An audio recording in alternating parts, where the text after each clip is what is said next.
judges' audio sensory perception a little quiet because otherwise you tend to talk and then eat up a lot of time. So when you're typing, you let the lawyer talk. Thank you. I mean, when I was a young lawyer. You are still a young lawyer. Thank you very much. I would. Thank you very much. Whether it's in Justice Chandrachud's court or Justice Bhagwati's court, the kind of dialogue that used to go on was unbelievable. The judges used to talk because the judges used to express themselves, to actually seek answers. And in fact, when judges don't talk, Manoj, it's very dangerous because we don't know what. I felt when I was a lawyer that if you have a judge who's quiet, it's a very dangerous thing. You never know what. You never know. So we can't even clarify what's in his mind. So it's good wherever the trouble is very often now with this live tweeting, people don't realize that what is said in the court is not what exactly about a matter. It's only to elicit the response of the counsel. And they misinterpret things. So and ultimately, you look at the holistic perspective of the matter. There may be a little point here against a counsel, course, a little of point course. there against a counsel. You never have a 100% case in favor of one party or the other. Those are rare cases. Right. Lord, that my lord, tend to make the lawyer argue additional points, thinking that this might be in the mind of the enunciation of the law has to be through a dialogue. It can't be any other way. Sometimes the questions are asked to get the answer, so that we can also know what is. Absolutely. Suppose we are in confusion. Yes, absolutely, Manoj. So the first point is the objective material. Objective material, my lord, which is considered. Second point, the submission of the petitioner that 10th schedule has a direct correlation with the governor's exercise of power under Article 174.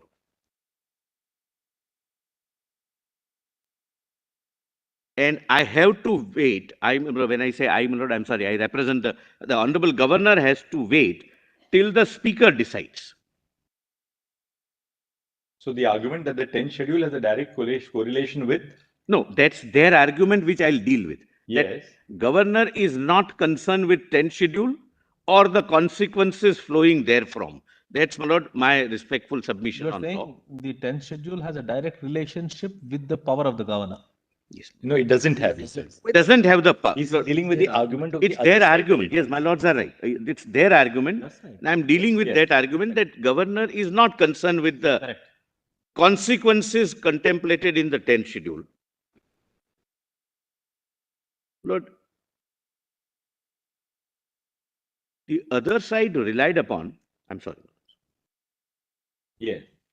The other side relied upon. Third point now. Yeah, third point. But it is a subcategory of this very point. But we'll take it as 3. Your lordships, yes, your lordships would recall the other side relied upon heavily on para 397 of Bomai to show that no, 10th schedule and governor, you cannot say that there is no correlation. But I will point out that that was in a context and completely different context. In fact, on the proposition whether 10th schedule has anything to do with the governor's exercise of power under Article 174, the real judgment is Rameshwar Prasad. I'll read only few paragraphs. I have earmarked and I'll not repeat, my lord, any other thing. The next point which the petitioners urged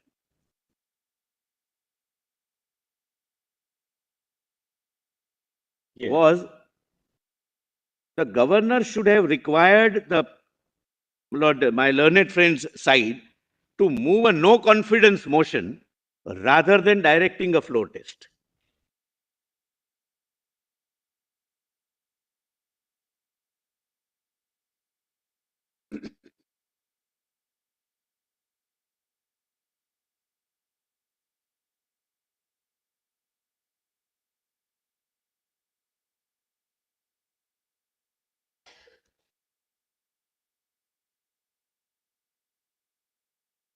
Lord, next point is, Dr. Singhvi, my lord, raised this point, and in my respectful submission, squarely covered by Shivraj Singh Chauhan, my lord, that power under 174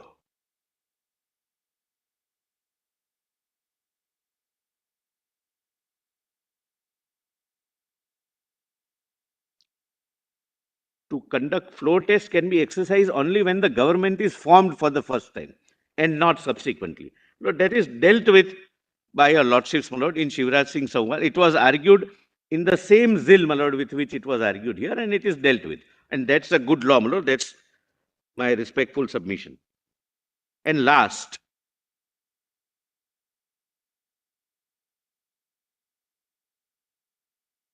why did the governor invite Mr. Eknath Shinde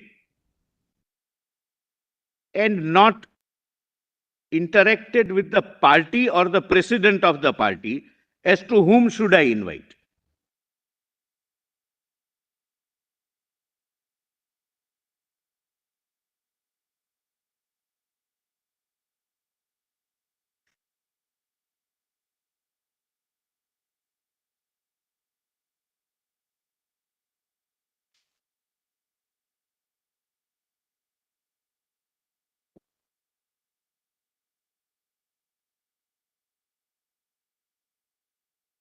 No, these are the propositions, my lord, and I'll be as brief as, my lord, I can be, my lord, under the infects of the case, my lord.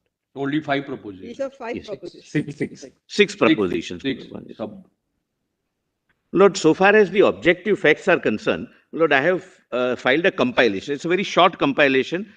Documents your lordships have seen, but I have compiled it in one chronological order, my lord. Which is this document?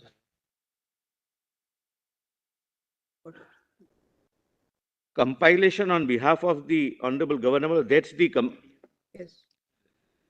my lord, I have the physical copies also. We found it.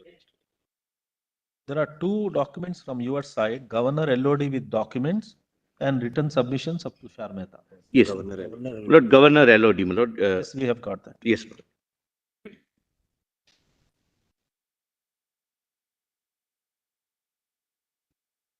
Just only 1 second.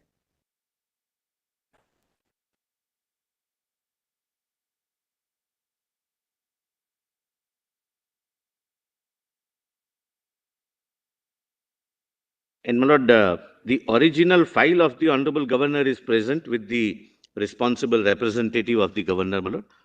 If your lordships would like to peruse, but all these documents are supplied to them also. Since, my lord, it was once it fell from, my lord, the Chief Justice of India that we may call for the file of the Governor, therefore it's kept here. And I'll not read, my lord, the documents. It is only, my lord, for... Sir Mehta. Lord, can I give the physical file? Oh, sir, oh, is-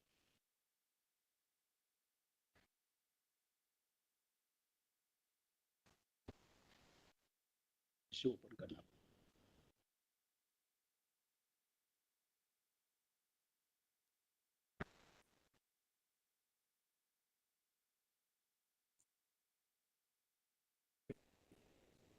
कभी-कभी payment नहीं है। Lord, could your lordship find, I may give the... LOD, no? Yes, LOD. we got the LOD. Lord, kindly come to page 1. Lord, this is, your lordships are aware, my lord, there is a concept of legislature party and political party. The legislature party appoints or elects, my lord, Shri Eknath Shinde as the group leader of Shiv Sena legislature party in the legislature. This is your list of dates, right? Yes. Yeah. Lord, I'm sorry, PDF page 8. I'm sorry, my lord. PDF page 8. 8. I'm not taking a lordships to the list of dates. Fair enough. List of dates are essentially for showing which document is for what purpose. All right. I'll show the document itself, my lord, just to save time. Page 8, my lord, it is 25th of November 2019. The Shiv Sena legislature party, meaning all MLAs belonging to Shiv Sena, who are elected under the banner of Shiv Sena, elects Shri Eknath Shinde as the leader of the house, my lord, as we say. They say group leader of Shiv Sena legislature party. And, my lord, this fact is not a fact in dispute. This would have a bearing as to why the governor called Eknath Shinde when the dispute arose first. But I'll come to that little later. I'm just showing the document. Now, my lord, kindly see PDF page 12.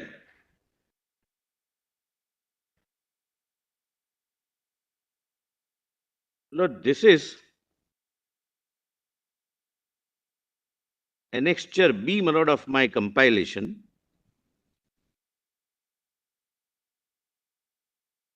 Your lordship gets that, my lord.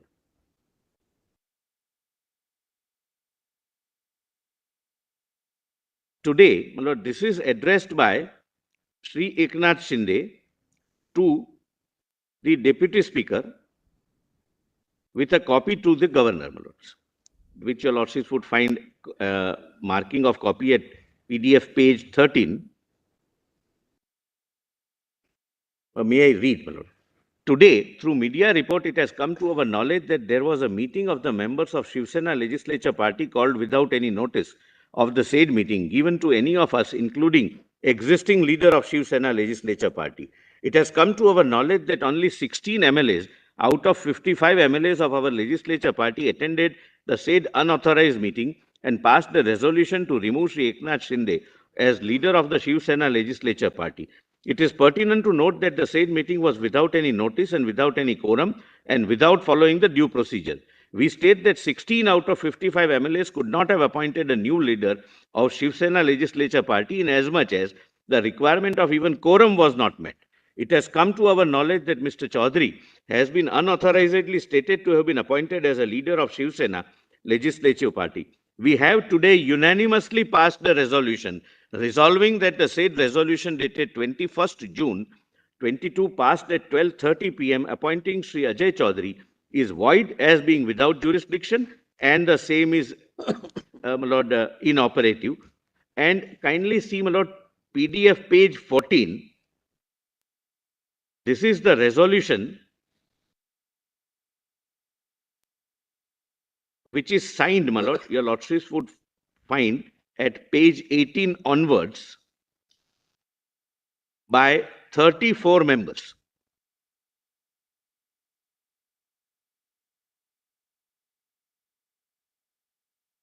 Meaning, I'm sorry.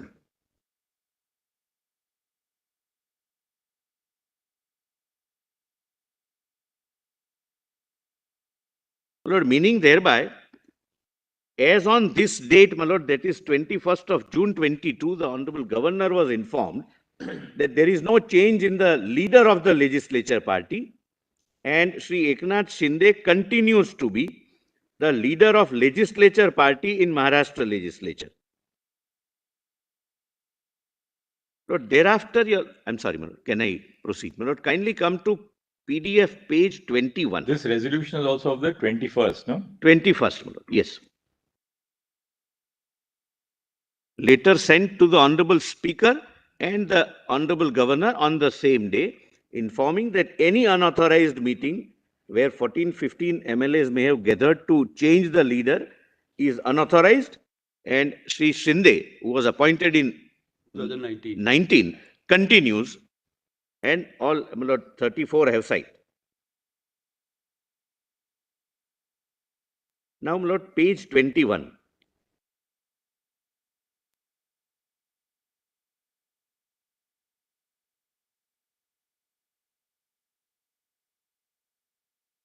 Page 31, my lords. I'm 21.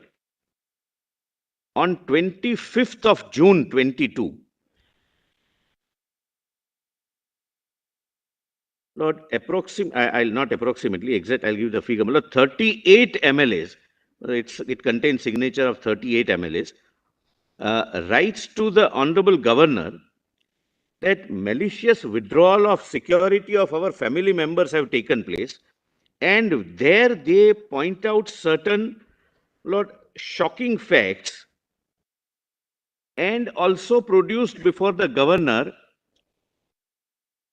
the video clips of national news channels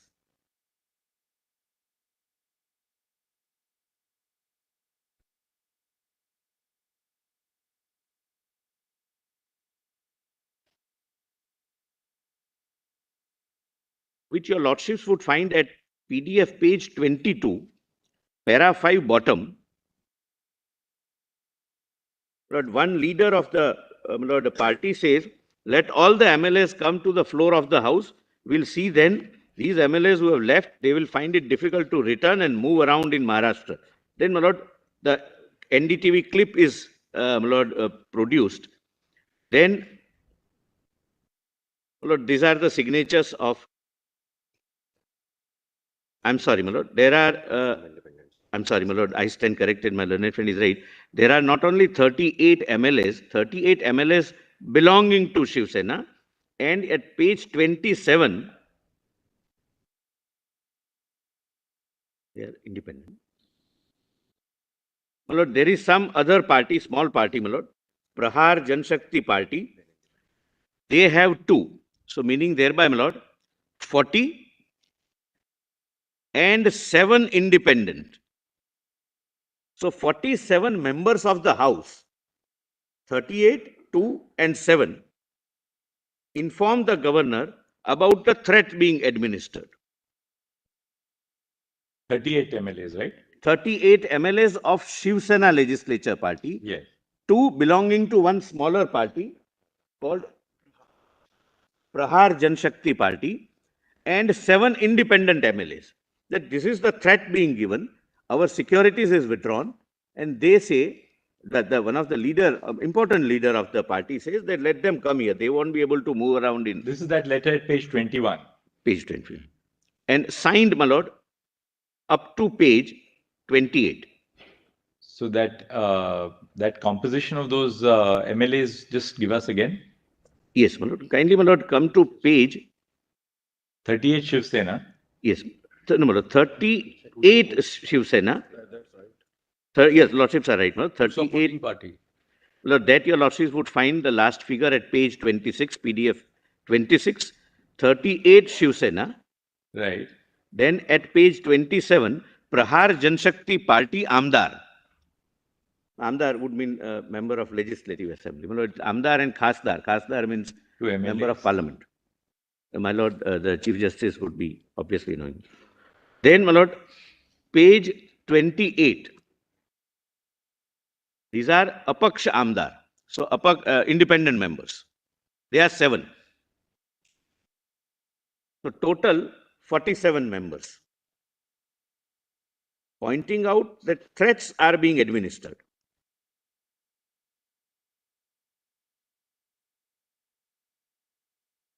So, thereafter, at page 29, the Honorable Governor informs the central government as well as the state government that this is the representation which I have received, and therefore he requested. Lord, kindly see page 29. Lord, the letter addressed to the Home Secretary of the of country, my lord. Unnumbered middle para, my lord. That would be relevant. Your lordship has that, my lord.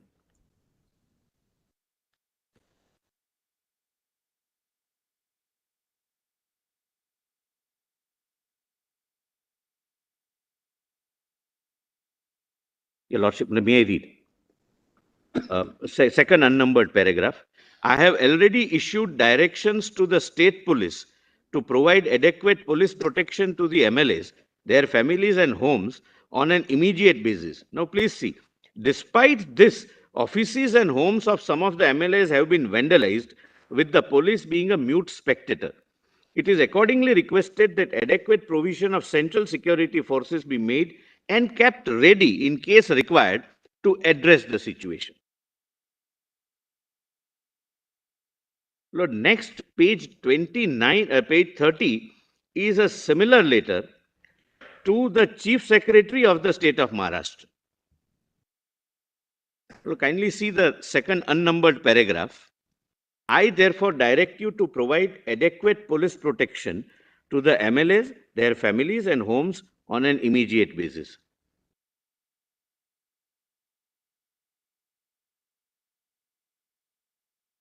Lord, similar letter I'm not reading at page 31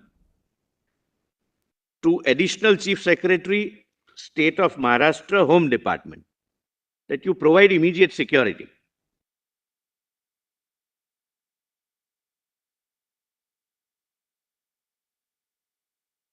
A similar letter at page 32, PDF page 32, addressed to the Director General of Police, State of Maharashtra. Same, my lord, direction that you provide immediate security. I'm not reading it, my lords.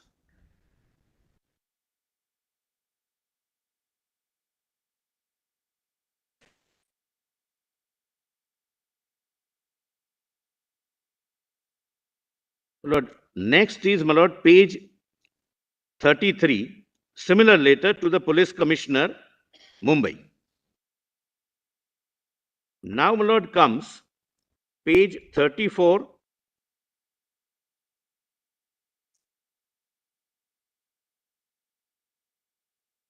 Bharatiya Janata Party, Maharashtra Vidhi Mandal Paksh, means legislature party of Bharatiya Janata Party, writes a letter dated 28th of June 22.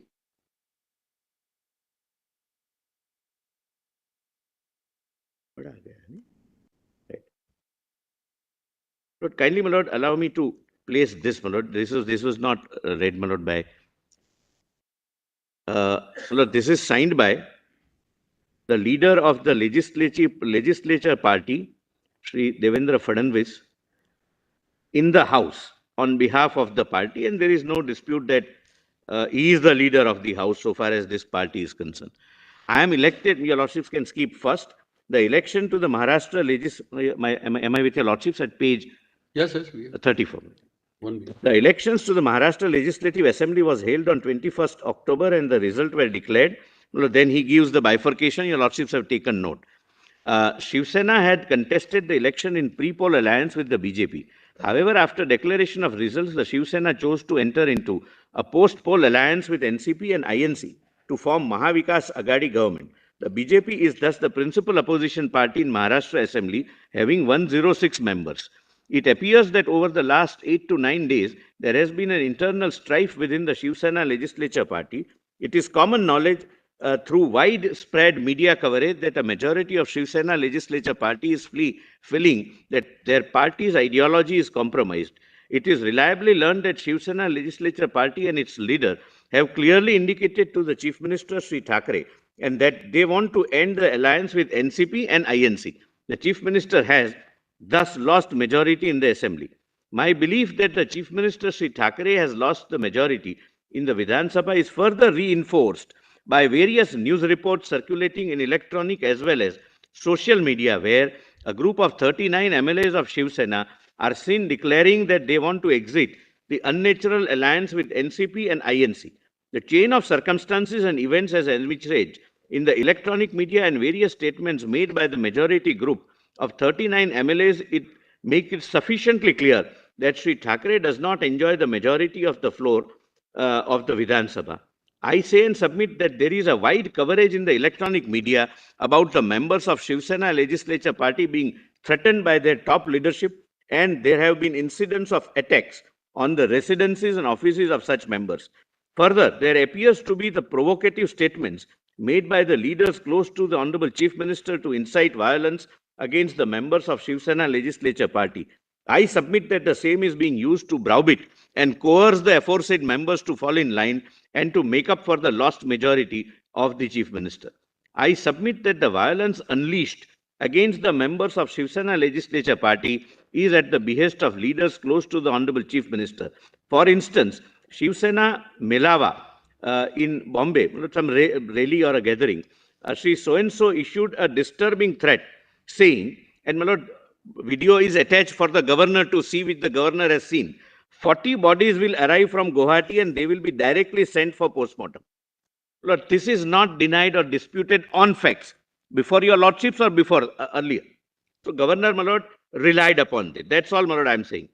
Another instance of a clear threat by Sri so-and-so is where in an interview given to a leading channel, he has clearly stated that the ongoing violence is only a warm-up and that the trailer will come later. He has further stated in the said interview that stones will now be pelted at the MLAs. The said interview can be accessed and the link is given. It's not just ipse dixit or, my lord, some personal view of any particular individual. Then, my lord, he gives several other links for the governor to see.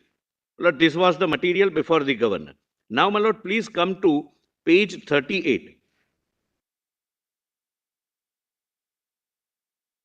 Lord, this is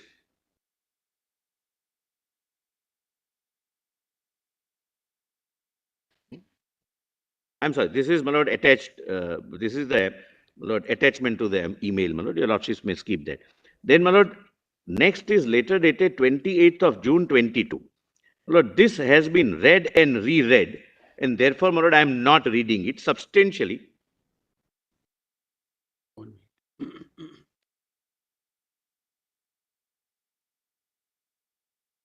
I'm sorry, my lord, this is not read, my lord. I'm sorry. What is 38? 38?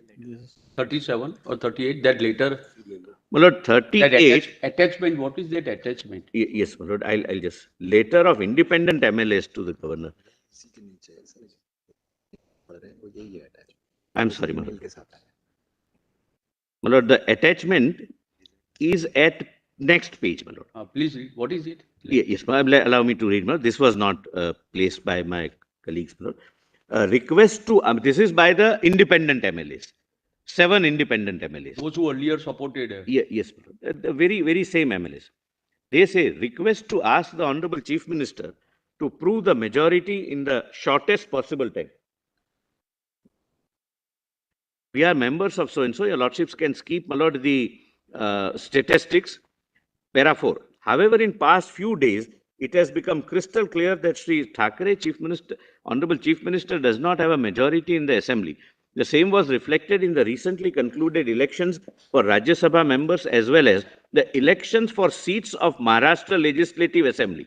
Well, this is also another material that he couldn't, my lord, get the people of his, my lord, party elected. The dwindling majority of the incumbent MVA government has been further reduced when more than 38 MLAs of Shiv Sena, who were earlier supporting the Honorable Chief Minister, declared in press as well as social media that they want Shiv Sena to break its unnatural alliance with NCP and INC. Various photographs and videos have been in circulation in the media of Shiv Sena MLAs reaffirming the said claim.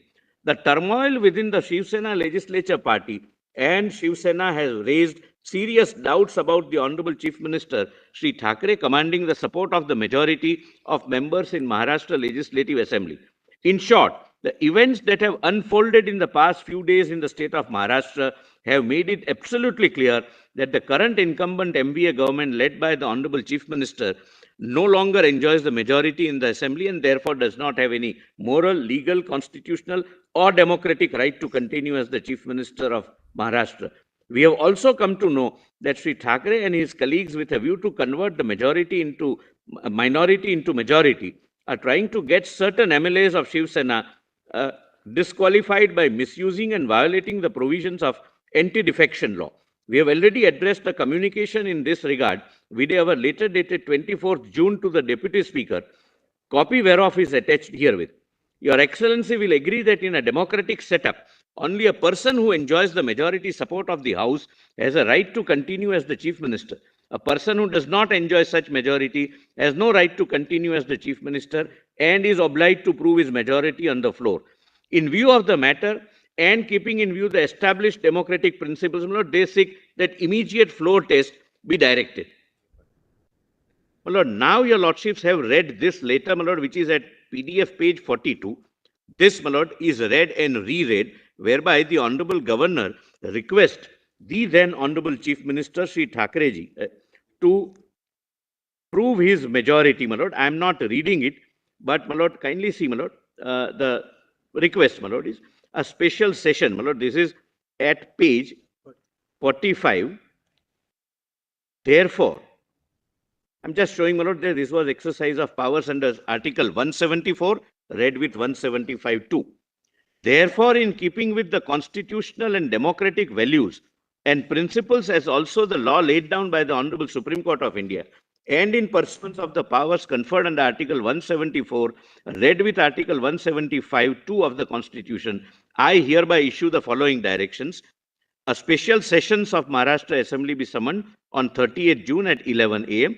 and, my lord, other consequential directions. Lord, suffice to say, your lordships have seen, the Honorable Governor relies upon Bomai, Rameshwar Prasad, Shivraj Singh Chauhan, etc., my lord, that flow test is the only test. And the only satisfaction which the governor is supposed to reach at this stage is the satisfaction that flow test is required. He is not supposed to Lord, record a satisfaction that yes, you have lost majority. He doesn't do that. But he does that. He does that. Governor says, I'm therefore confident that you and your government has lost the trust of the House. My lord, for the government purpose is in- of, yes, my lord, for the purpose of, he is justifying his direction that now you go and prove it otherwise. That no, you have the trust of the House. My lord, otherwise he would have invited somebody else immediately, my lord, if he would have arrived at that satisfaction, which he could never have arrived at constitutionally. It has to be the satisfaction to call for the flow test. That you go and face the test. This is prima facie material. Material is unimpeachable. Everything is in public domain. The elected people are coming and representing to me in writing. Go and face the flow test.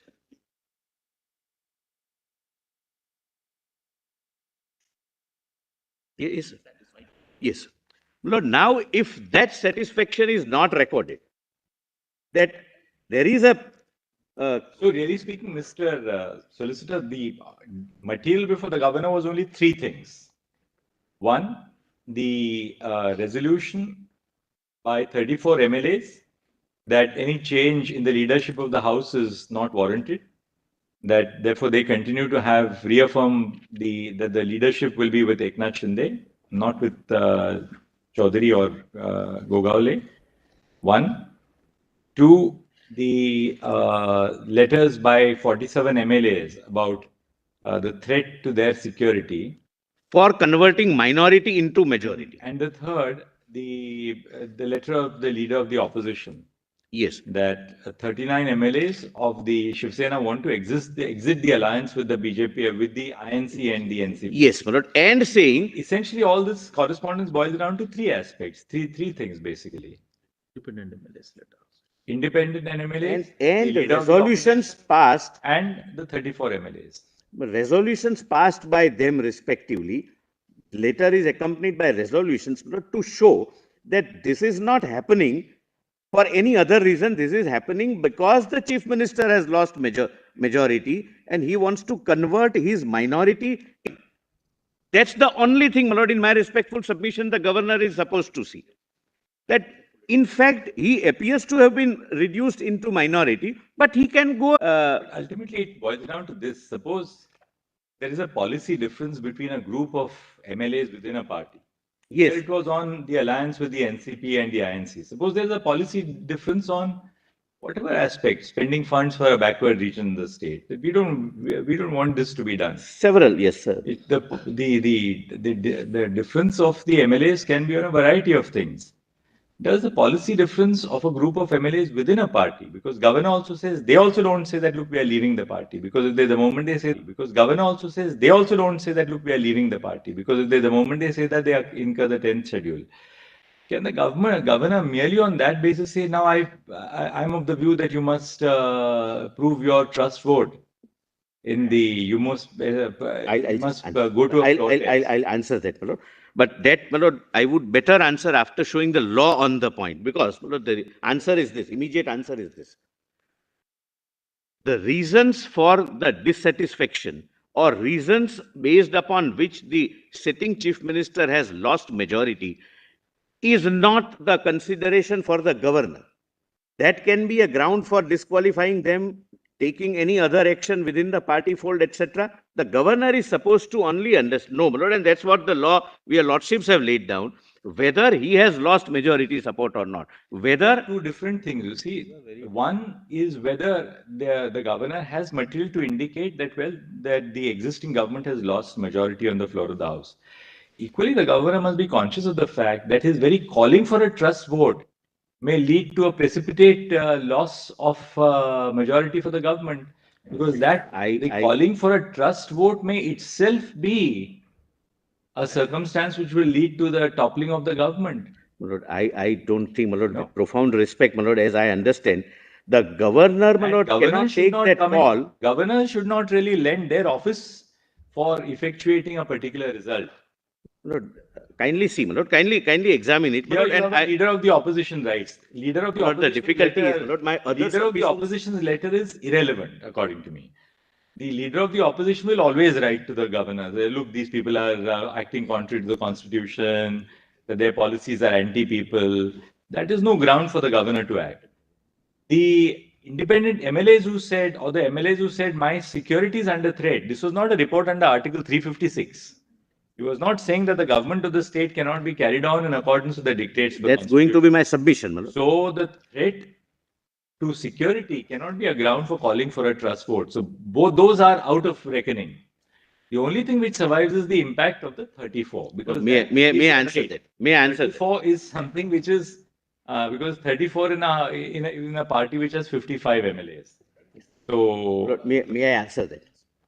Lord, first of all, the parameters for Article 356 are different and at the 174 is highest, different. what the governor's Lord, letter may indicate is that he was of the view that there was a certain dissension within the party on whether to continue with the alliance with the Indian National Congress and the NCP, right? Can that be a ground for the governor to say you call for a trust vote? Kindly, my lord, and allow me to answer. The governor. Then you are virtually breaking a party. Kindly, my lord, yeah, the difficulty is, my lord, I'm answering this question before my legal submissions are over, because most of your lordship's questions can only be answered from my legal submissions, which are yet to follow. But my immediate answer is this. You see, looking at it in hindsight, they had lost the mathematical equation they had lost. It was very obvious that when 34, and that's why, as Mr. Jetlani said yesterday, they were not willing to disqualify all the 39. Because they also realized the moment you disqualify 39, then it redounds to their disadvantage. So they were trying to disqualify the 16 so that you give a threat to the other 23 that look, you will also suffer the same fate. All right. They also knew that they were likely to lose the plot, but we are now on the governor's powers. We're not so much on the mathematics. And okay, now at the end of it, it's very obvious that they had lost the numbers game. But equally, what is a very serious concern is that governor should not enter into this any area by which their action will in fact precipitate the fall of a government. That is where I would very earnestly and respectfully, my lord, differ constitutionally, and I'll answer that. Stand away and say that, look. Lord, can I, before your lordship, my lord, concludes on this point, Lord, would your lordship, my lord, allow me to narrate, my lord, place the law on the point? Because law, as I have understood, my lord, subject to your lordship's final approval, may not, my lord, support this conclusion. My lord, if there is a dissatisfaction, the governor's responsibility is to ensure that the stable government is there and government functions in a stable way. If somebody goes and says that there is a party dissatisfaction inter se, may not be a ground for the governor, my lord, possibly to call for a trust vote. Suppose there's a political party. My lord, if your lordship. MLAs of a political party feel that our leader is not true to our ideology, that our leader is not carrying out the basic ideological premise of our party. Take it. Forget Uddhav Thackeray, forget Shiv Sena for a moment. They have their remedies. They can always say that we'll vote our leader out. We believe that our leader does not pursue the ethos of our party. They can always vote the leader out in a party forum. But can the governor say that because there is a dissension about a certain aspect of the leadership, therefore I'll ask them to now prove it's a government which has been formed. It is a government which has established its majority on the floor of the House. It's a government which is a functioning government. And and we are now not at the inception where you have to ask for a trust vote. I'm not saying that there is an absence of power on the governor. There is, of course, there's a power in the governor even after a government is formed, because a variety of things may happen which will lead the governor to say, no, prove your trust on the floor of the house. But what is really the problem here is that governors, in exercising that power, may actually precipitate the fall of the government. And that is something which is very serious for our democracy. May I answer, my lord? Okay, I'm running against time, but your Yes. lordship would accommodate me, my lord, obviously. Okay, I'm on the first point right now. Lord, one.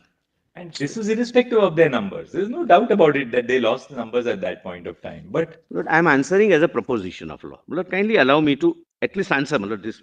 I've understood, my lord, your lordship's concern on the constitutional proposition, which is canvassed, my lord, by a party which has otherwise, Lord, lost the majority support, as the figure suggests. and all this hyperbole that you'll have 40 corpses and all, this is Maharashtra. It's not some.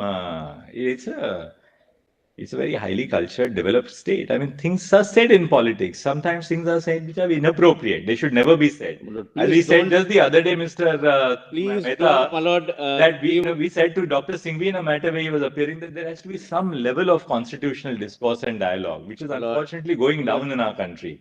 So we are not condoning it. We are not at all condoning please it. don't, this amounts to condone. No, That's no, no, why my no, concern no. is. No, we are not condoning it. In fact, Lord, we have expressed the Can I- most serious concern about where it's like, in fact, in one of our orders, just Narasimha and I say it's like a race to the bottom. But that is different. I mean, we are not condoning it at all. We are deeply concerned with it as a constitutional court. But equally, we have to also say that what about the governors? They must exercise these powers with the greatest circumspection and Would caution. your lordships consider deferring this view till, my lord, my. All right. We'll see the judgments, of course. Yes, my lord. Lord, kindly allow me to answer at the outset. I'll show the judgments, my lord. Lord, whenever the governor's prime responsibility is that a stable government continues, number one. Kindly allow me to complete.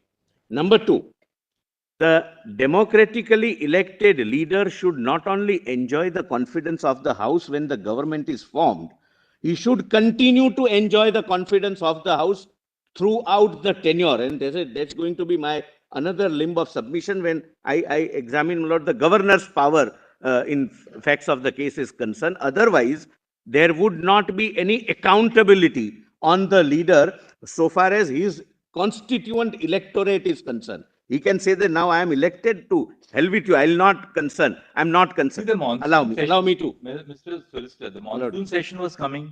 This was all happening in the third week of June, the last week of Lord, June. can I complete? The monsoon session of the State Legislative Assembly was going to take place when you will place supplementary demands. That's the surest test. If they have to seek the vote of the House on passing legislation, on supplementary demands, one aspect of a revenue measure, and if the government does not get a vote, they're out. Well, I will show the judgments. Well, the The judgments. anvil of the monsoon session which was going to take place. Well, I'll have to, my lord, read some judgments also, my lord, and therefore I would earnestly request your lordships to defer this No, tentative yeah, conclusion. This is not a conclusion at all. This is a concern which we are expressing. Another thing. We may eventually accept your submission and we will equally put your argument to Mr. Sipar. No, I understand. I'm These are fully worrisome- conscious. I'm worrisome confident things in and our conscious. polity. What is happening is But my extremely worrisome. worry is difficult. My worry is different. Ultimately, whoever fails, whoever succeeds is a separate issue. But we Lord, can't my close our worry eyes to is what different. happening. My worry is different. And I'll put it first, Lord. Thereafter, I'll answer that question at the outset and elaborate. Lord, what was said was not just an inappropriate statement which the governor could have ignored. It was a threat that you will be brought dead and sent to postmortem. That the house is being.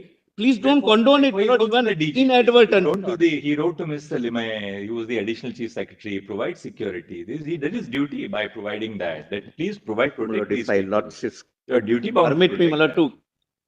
Anyway, But bringing down a government because of some member of the legislative assembly saying that we will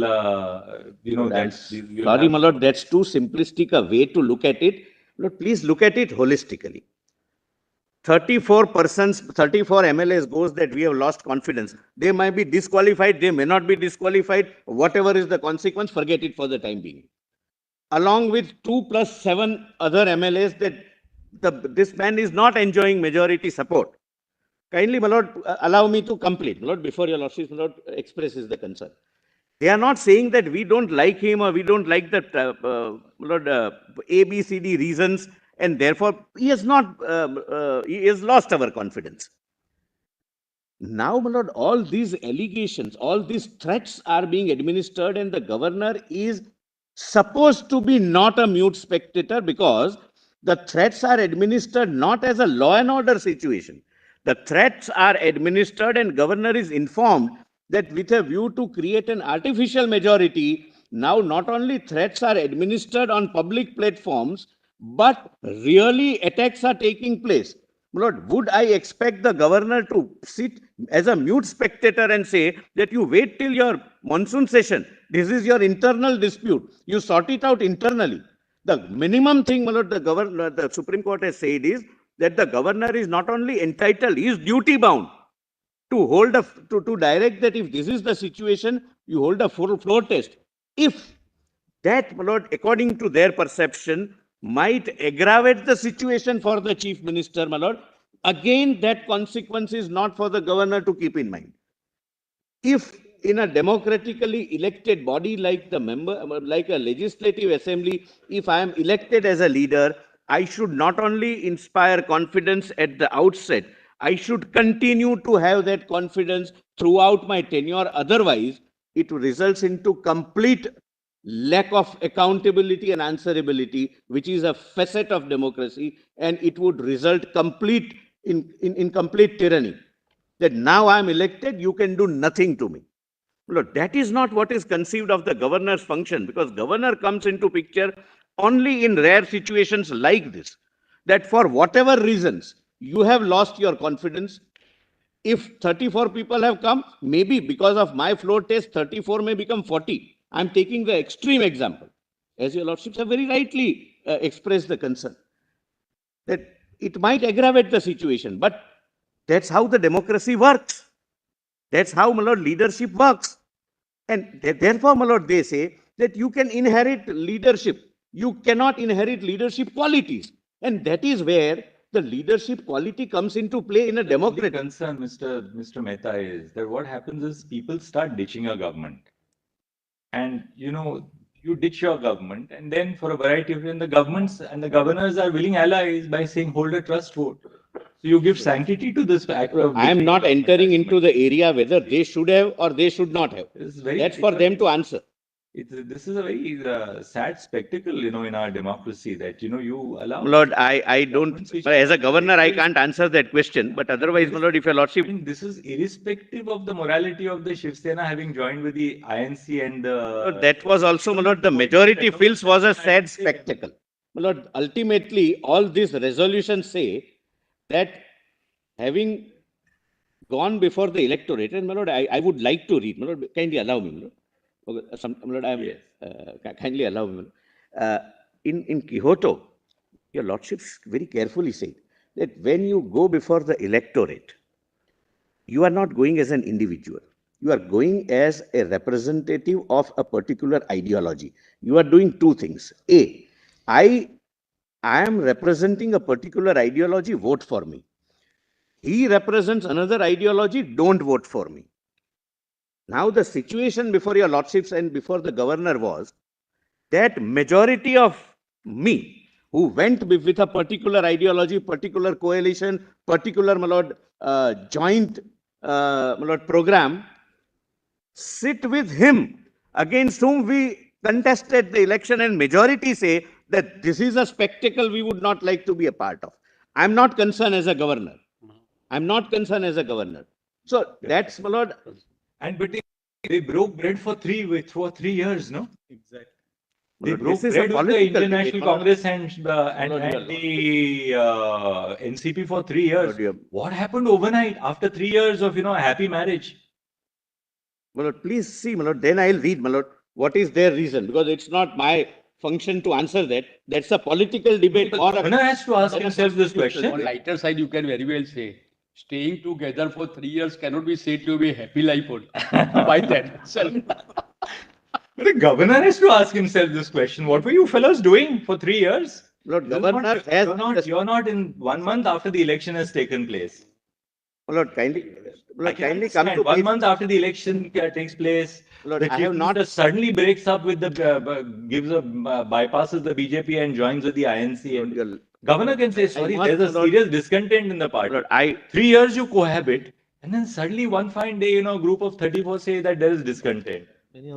kindly allow me to They place all what- went and became ministers. Minister. Lord, the difficulty is, my Lord, out of, my Lord, Enjoying the spoils of office, and then suddenly, one day you just.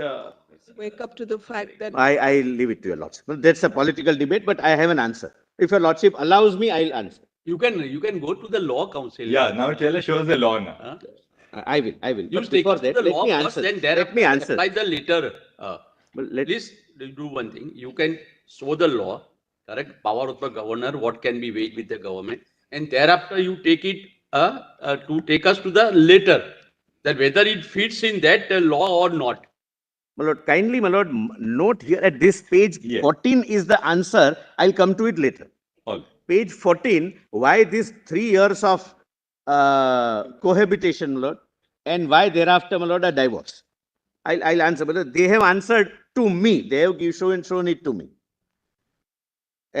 Me means the governor. The governor is given why we have been together and now what are why it's now or never situation, my Lord. That I'll kindly, my Lord, allow me to place it at page 14, my Lord. Now, your Lordship, my Lord, kindly take these propositions, my Lord, and that would, my Lord, perhaps answer your Lordship's questions. Because otherwise, my Lord, I may not be able to fulfill my promise of, my Lord, concluding in. No, you're right, absolutely. I took some time out on asking. No. You're right, absolutely. No. As, But it's just that sometimes, you. just, my Lord, on a lighter just side, get- no, when the absolutely. court is quiet, my Lord, as I said, the arguments are longer. And, my Lord, just since everything is, my Lord, now very, very serious, and I want to start the new point not on that serious note, let's see that. kindly allow me to use, my Lord, one, my Lord, kindly, before your Lordship takes the proposition. Before your Lordship takes the proposition, my Lord, on a little light note, I'll start. But there is a Urdu couplet, Mr. Sibal is fond of, my Lord, both of us share that. There is a very good Urdu couplet on the situation which is arising. मैं चुप रहा तो और गलत फहमियां बढ़ी. This for the court. When the court is quiet, then we don't understand what is passing in the court's mind. मैं चुप रहा तो और गलत फहमियां बढ़ी. वो भी सुना है उसने जो मैंने कहा नहीं. So, this is. सुना है उसने जो मैंने कहा नहीं. वो भी सुना है उसने जो मैंने कहा नहीं. मैं चुप रहा था. So when your lordships are quiet, we understand that there are 10 points. Mehta, पर वो भी सुना जो मैंने कहा नहीं. What we in legal parlance call reading between the lines. But those who write shares, they don't write for legal documentation. They write for some particular person. They write for one individual. That one individual is relevant for them, those who write. By the way, who is the author of the couplet, Iqbal, or who is it? No, this is Wasim Barelvi. Oh, Very fine. One of the top ranking alive poet who is alive. Contemporary Urdu. by the way, Mr. Sibal, I don't know if Mr. Tushar Mehta, whether you've read this book called Dilli or Dilli, which is written by one of our lawyers of the Supreme Court Bar. It's a beautiful book on, Beautiful, yes. on a variety of Urdu poets. Yes, but Delhi had that tradition. Now it's dying. Unfortunately, the best tradition was in Lucknow. Lucknow also, I asked people that there's a dying tradition. In Allahabad also, Firaq Gorakhpuri and all, my lord. Now that tradition is fading away. I'll not say dying, but it's fading away, my lord. It's not. But there are young, my lord, writers. It's an issue of language, Malad. Actually, language is taken over. And Urdu is a dying language as of today. That's the reality. And therefore we are losing a lot of that culture. That's what it is. Yes. You'd like to go through your propositions? Yes, my lord. Kindly, my lord, come. Go through your propositions, so then we are done. We My just lord, then look at para the 4. judgments. Para 4, my lord. Para 4. Para- Lord, page 1, para 1, my lord. In a parliamentary democracy, the cabinet and the chief minister must enjoy and must continue to enjoy the majority support of the house at any given point of time. It is the constitutional obligation of the governor to ensure that government is stable and the government as well as chief minister enjoys majority support in the house. The argument, my lord, third, right now your lordships may ignore, I'll come to it a little later. 4. The question as to whether the government or chief minister has lost confidence or support of the house is not to be decided by the governor and shall have to be decided on the floor of the house. The governor, based upon the material from wherever derived, well, this expression I have borrowed from Bomai, from wherever derived, because this was an expression used by the committee of governors appointed in 70s, and Bomai has approved that report, my lord, can only arrive at a conclusion that prima facie the cabinet or the chief minister has lost confidence, support of the house, which requires to be tested on the floor of the house. His satisfaction is limited only to the requirement of floor test and not whether A enjoys majority or B enjoys majority. Now, my lord, your lordship's very pertinent question was that if, I'm sorry, my lord, your lordship, sorry, that merely because there is some internal dissatisfaction amongst the party, can the governor take this call or not? Lord, a similar question arose, my lord, in case of Rameshwar Prasad, where the question was that you're permitting somebody to request you to hold a floor test would violate 10th schedule. Because what these people, this group who is expressing no confidence against the chief minister, stand disqualified or will stand disqualified under the 10th schedule. And the question before the court was whether the governor, while taking a decision under Article 174 and 175, is concerned what will be the effect of their act ultimately in the 10th schedule. I hope I'm able to make myself clear. While taking the decision, I am supposed to be cognizant that what they are doing might be a reason for 10th schedule punishment, a consequence subsequently. Your lordships, my lord, through a constitution bench says no. My lord, please take, my lord, Lord, 2006, volume 2, SCC, page 1. I'll read only 4 paragraphs on this point. That governor is agnostic to 10th schedule. He has to be satisfied that the confidence is lost prima facie. It needs to be tested on the floor. They may suffer consequence, they may not suffer consequence. That's not the governor for the governor to see. That's what your lordships have said. Lord, kindly see PDF page 393 in JC volume 1. There are 2 important things which the governor has not taken into account, which to my mind were extremely important. One, that insofar as the Congress and the NCP are concerned, there is absolutely no shaking up of there is no internal dissension in either the Congress or the NCP. Congress had 44 members, NCP had 53 members. This is a block of 97. There's absolutely no dissension in either Congress or the NCP. So in the 97 still continues to be a solid block. What is disturbed is, say, out of the 56 that the Shiv Sena had, 34 have expressed a... Which brings it down to, your lordships are... So out of the second thing which the governor had to bear in mind is this, that as of this date, there is not even a suggestion that the Shiv Sena is going to team up with the BJP to form the government.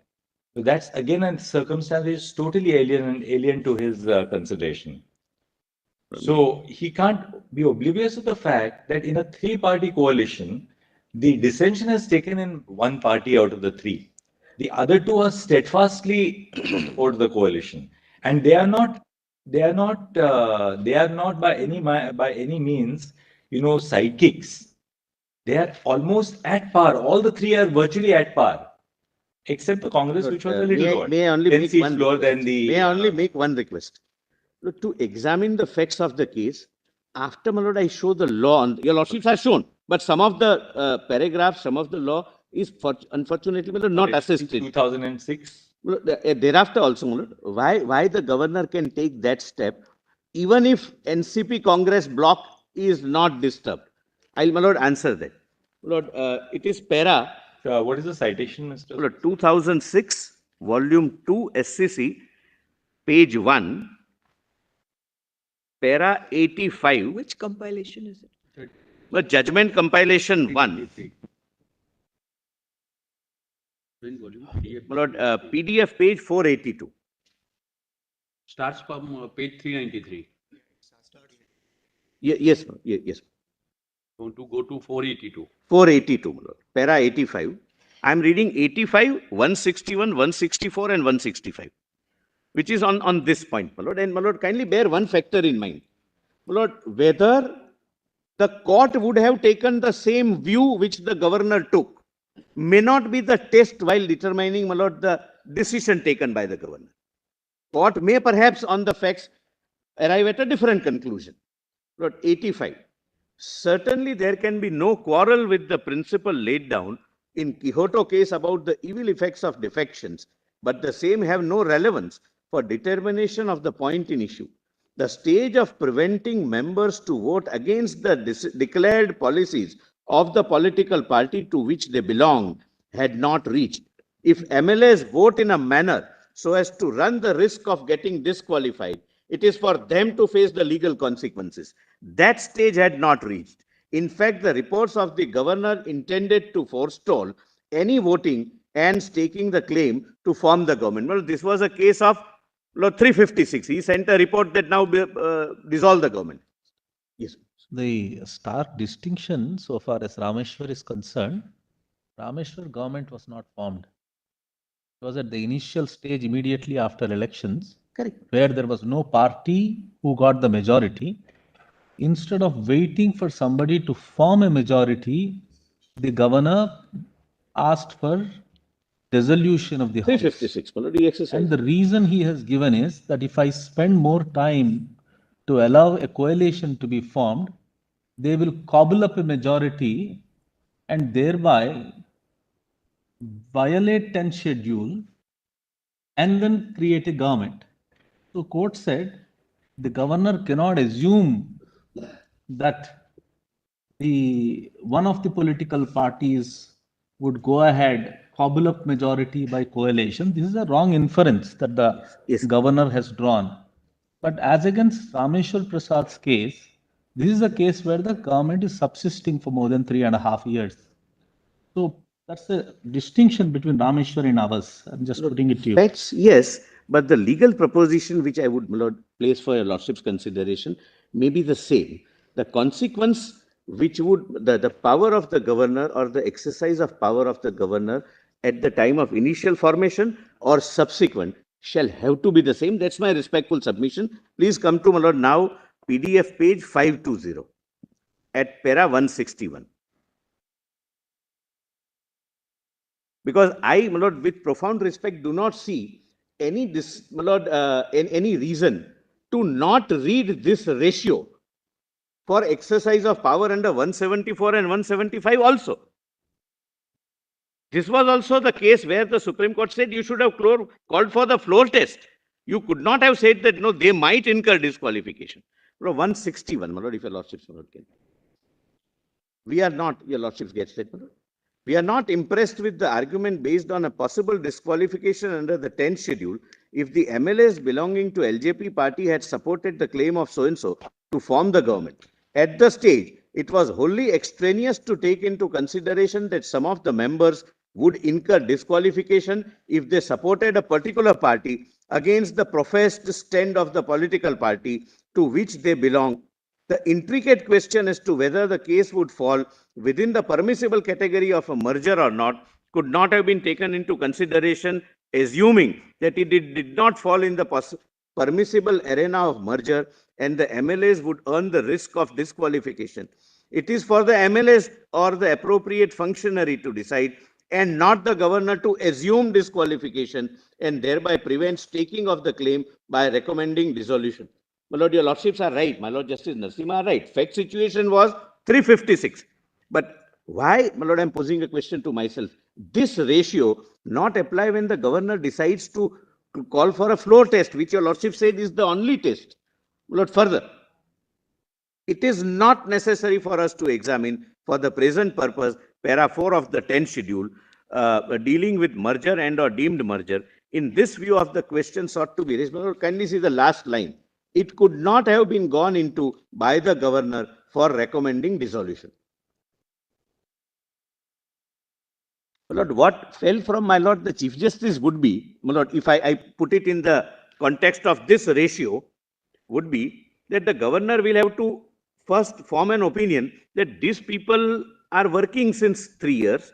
They have a reason to, they have shown the reason to the governor why they are parting ways after 3 years. But can they do it after 3 years? Would it not amount to a split? Would it not amount to disqualification under Chapter 10, Schedule 10?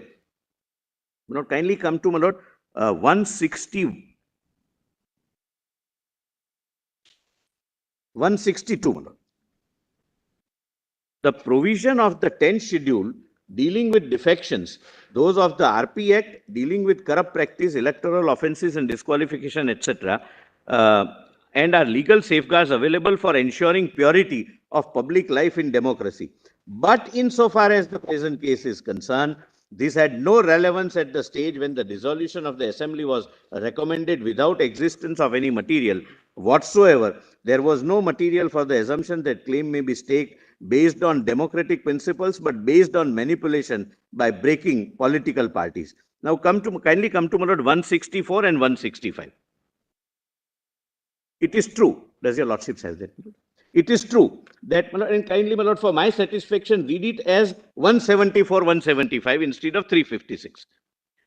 It is true, as has been repeatedly opined in various reports and by various constitutional experts, that defections have been a bane of Indian democracy. But at the same time, it is to be remembered that defections have to be dealt with in the manner permissible in law.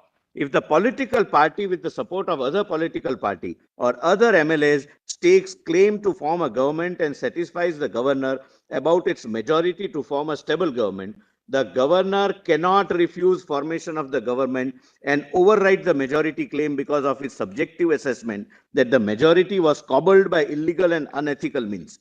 No such power has been vested with the governor. Such a power would be against the democratic principles of majority rule. The governor is not an autocratic political ombudsman. If such a power is vested in the governor and or the president, the consequences can be horrendous. The ground of maladministration by a state government enjoying majority is not available for invoking power under Article 356. The remedy for corruption or similar ills and evils lies elsewhere and not in Article 356(1). In the same vein, it has to be held that the power under the 10th schedule for defection lies with the Speaker of the House and not with the governor. The power exercised by the Speaker under the 10th schedule is of judicial nature, dealing with the question whether power of disqualification of members of the House vests exclusively within the House to the exclusion of the judiciary, which is in Britain was based on certain practices of the British legislature as far as India is concerned. My Lord, it has been said, I'll skip that. My Lord, please see 166. The governor cannot assume to himself the aforesaid judicial power and based on that assumption come to the conclusion that there would be violation of the 10th schedule and use it as a reason for recommending dissolution. Lord, he also cannot refuse floor test. But look at what the consequence of these observations in the present cases. The governor, I see, earnestly request your Lord. but we are since beyond those two paras, just those two paras. No such, the court says, the governor cannot refuse the formation of the government and override the majority because of his subjective assessment that the majority was cobbled by illegal and unethical means. Therefore, irrespective of what the governor feels or what somebody else feels about, the fact that in forming a government with the INC and the NCP, you gave up a pre-poll alliance, it is irrelevant to the governor. This is a government which has been legitimately formed. All right, that's step one. Second, para 166 says that the governor cannot assume to himself the aforesaid judicial power and based on that assumption come to the conclusion that there be a violation of the 10th schedule.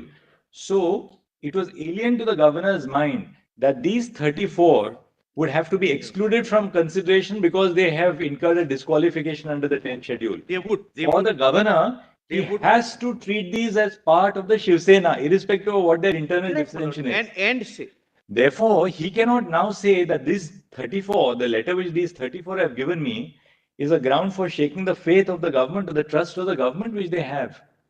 He has to take these 34 as forming a part of the Shiv Sena legislature party. Now let me show. And if they are a part of the Shiv Sena legislature party, where is there any ground to say that, well, there is now a change in the position of trust in the house, prima facie at least for him. Now, my lord, let me show the judgment of the High Court which was dealt with by Bomai judgment. Your lordship's, my lord, very right concern, my lord, comes in the form of Mr. Sorabji's arguments, which was rejected, and your lordship in Bomai did not accept that rejection. Kindly, my lord, allow me to place, my lord, that High Court judgment, my lord. Because when we cite Bomai, my lord, we generally don't see the High Court judgment, my lord. Kindly see, my lord, para 32. And this would be, my lord, an answer. And, my lord, please, again, my lord, I am requesting, please examine the law as agnostic of the facts right now. And thereafter, my lord, I will assist your lordship on the facts. What is the law? What is the power of the governor? What are the contours of power? What are the limitations? Lord, please come to para 32 at 2472, my lord. The right-hand side top is the pagination. 1 minute. 2472, my lord, para 32. So this can be, my lord, my answer. There are 32. 32, my lord, at page 2472 of this judgment. Lord, left or right-hand side top, my lord, is pagination.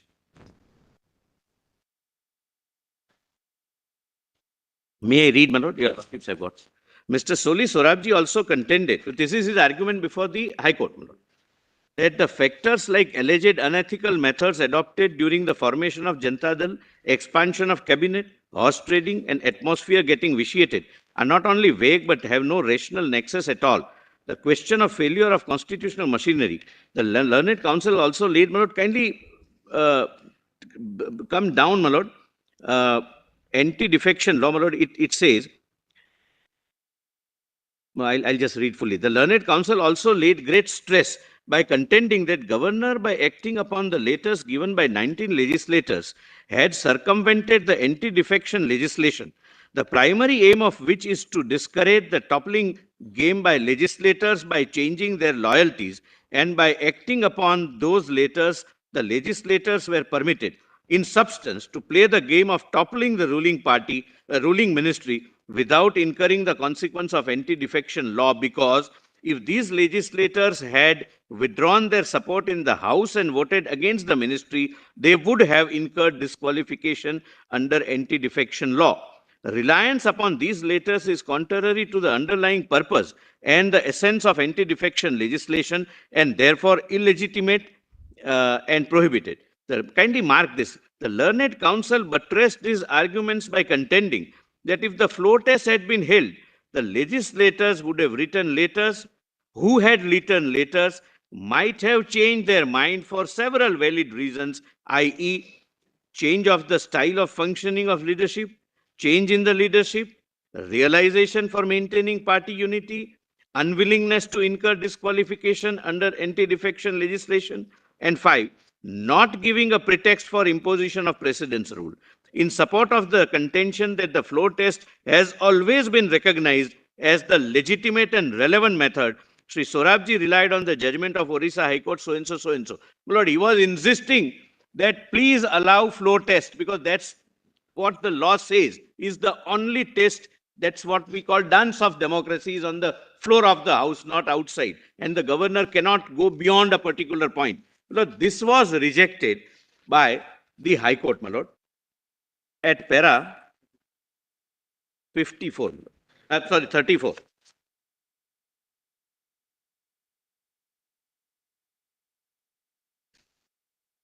Page 2475. May I read, my lords? Mr. Soli Sorabji had made pointed reference to the 10th schedule, that is anti-defection law, for bringing home this point, that the factum of the withdrawal of support by 19 legislators was wholly irrelevant. This argument was advanced to prove his which point para? that in 34, 34. I'm sorry, my lord, page 34, got page it. 2475, para 34. My lord. Got it. I'll read again, my lord, for my Lord Justice assistance. Mr. Sorabji had made pointed reference, this is the finding of the High Court, pointed reference to the 10th schedule, i.e. anti-defection law for the bringing home his point that factum of withdrawal of the support by 19 legislators was wholly irrelevant.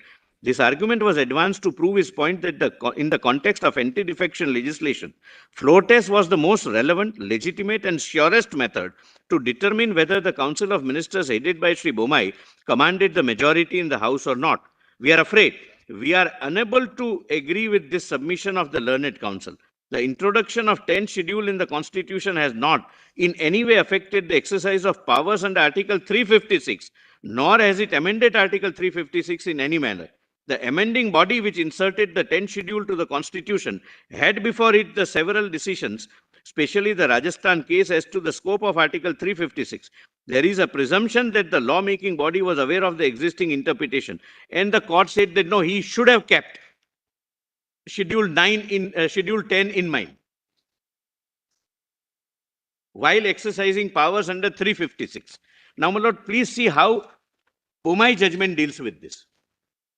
Lord, it was pointed out that para 397, my lord, was read out of context, my lord, to show.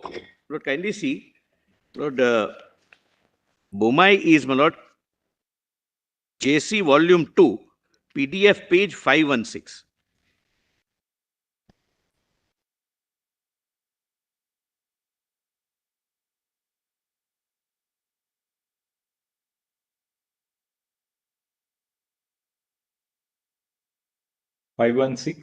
Yes, my lord. Your lordships, my lord, in the judgment of Justice Jivan Reddy, my lord, at page 516, my lord, para 389, formulates the question.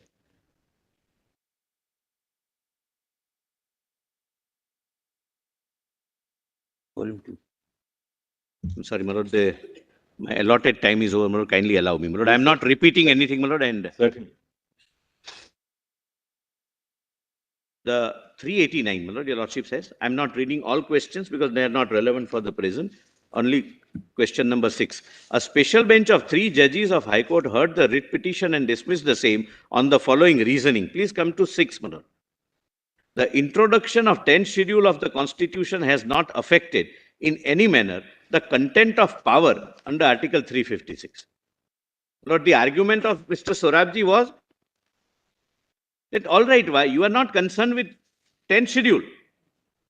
Direct floor test to be held. Don't dismiss the government under 356 straightway. And, my lord, the court, my lord, thereafter records, my lord,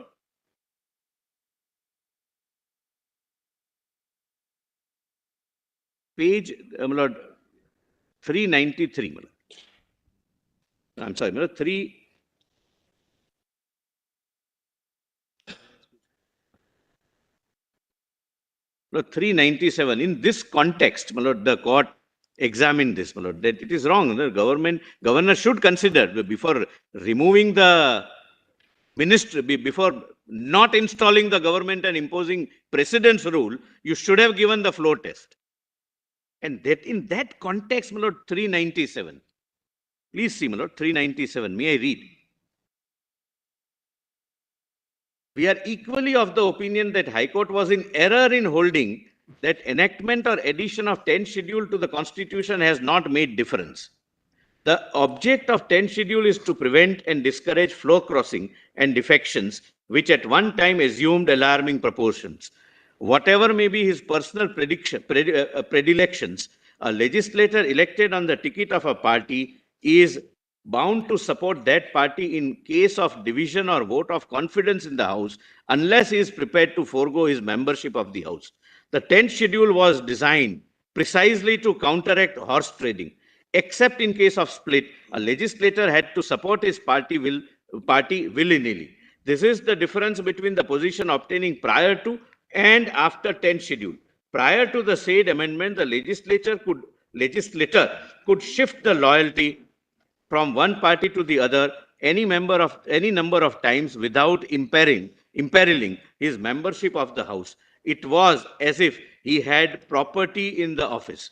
That, my lord, in that context, the request was that give me floor test.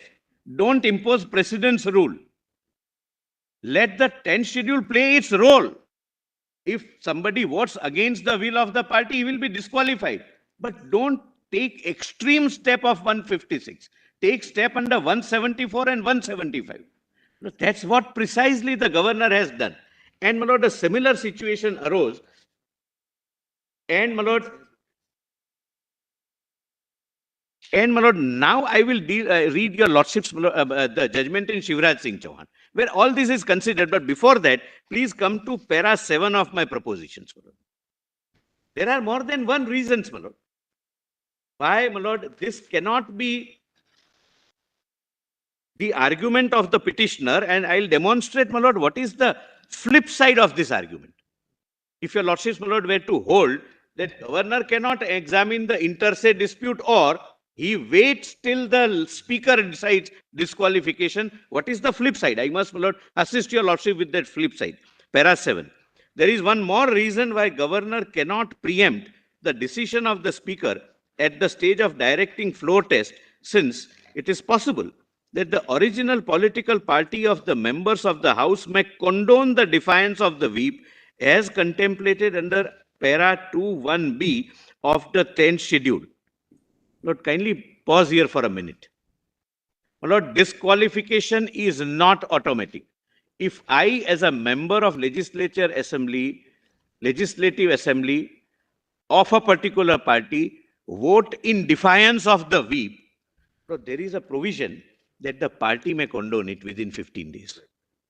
So governor cannot say that I'll wait for 15 days when he is presented with the facts that this is the dissatisfaction, the government has lost majority, there are attacks taking place, there is vandalism taking place, threats being administered, then I'll not wait for 15 days. Because party may. Mr. Solicitor, there are two Lordships are examining propositions. right. There are two different distinct things. One is a dissatisfaction within a party, right? And the other is the loss of majority of the government. One is not necessarily indicative of the other. Correct. Now tell us, in this situation which we had over here, we now put ourselves in the shoes of the governor. What was it that would have led the governor to come to the conclusion that the government had lost the majority? What was the factual basis for him to conclude? Again, my lord, only, my lord, one thing, my lord, kindly bear one. Only one 34. Who were part of the government, who were supposed to be having confidence of the chief minister. Right. So what Second, now let's go to the bottom of it. Look, can I first take the lordships to the bottom? What is the governor saying? What is the governor saying? These 34 who are part of the Shiv Sena have now expressed their dissatisfaction with the leadership of the Shiv Sena. Unless the governor says that the natural corollary is that these 34 will cease to support the Shiv Sena. I'm sorry. Sorry. It's not even that. Not even that. We will make every assumption in favor of the governor's decision. Because that's how we test the proposition. What could the governor have said, though he doesn't say that these 34 persons who are part of the alliance between the Sena, the Congress and the NCP have now expressed their dissatisfaction. He can call for a floor test if he has any circumstances before him to indicate that the strength of this three-party coalition has been substantially reduced. Boma is absolutely correct, it binds us anyway, that this disqualification issue under the 10th schedule is completely irrelevant. But what is the consequence? The governor has to treat these as continuing members of the Shiv Sena.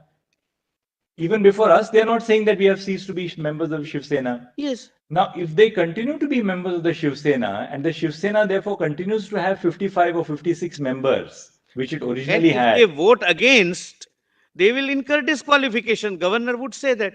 Right. But then where is the question? What is the reason for calling a trust vote? Because they said The that even governor, all our judgments say, Rameshwar Prasad says that, Bomai says that the 10th schedule disqualification is irrelevant to the exercise of judgment by the governor. I am because obliged. That authority That's goes all to I'm- the speaker. Therefore, the facts as they stand before the governor indicate that these 34 are part of the group of 56 Shiv Sena MLAs. Now, if that is so, on what cogent material does the governor call for a floor test? What has changed Can for him to call for a floor the test? difficulty is, Tell us one Lord, reason your why he has to call for a floor test then. my lord, your lordships are again on facts, my lord. I am on propositions first, and then, my lord, I'll try and fit into the propositions to the facts of the case. Number one. Number two, principally, Forget the facts. Forget the facts. principally, Forget the facts. What? The governor, as a matter of principle now, Bomai tells us and Rameshwar Prasad tells us that circumstances which would lead to the which would warrant the invocation of the 10th schedule are alien to the mind of the governor when he calls for a floor test. correct. All right. So, therefore, the possibility that these 34 in our case would incur a disqualification is irrelevant to the exercise of power by the I governor. bow down, my lords. Right? Now, if that is so, then the governor must forget the facts of this case, the prime principle. The governor must proceed on the basis of the position as it obtains. When the government has been formed, there is nothing which has, unless there is something, some subsequent event which alters the legal constitution of the government, the governor must continue to have before him and analyze the situation on the basis of the situation as it was when the government was formed and prior to the 21st of June in our case. He can't go into the 10th schedule, that's the speaker's jurisdiction.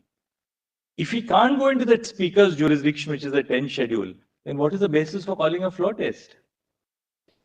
The only reason why he could have called for a floor test is that these 34 numbers, these 34 have alienated themselves. They have given up. They say that we have lost faith in Uddhav Thackeray, and therefore these 34 are excluded, the numbers.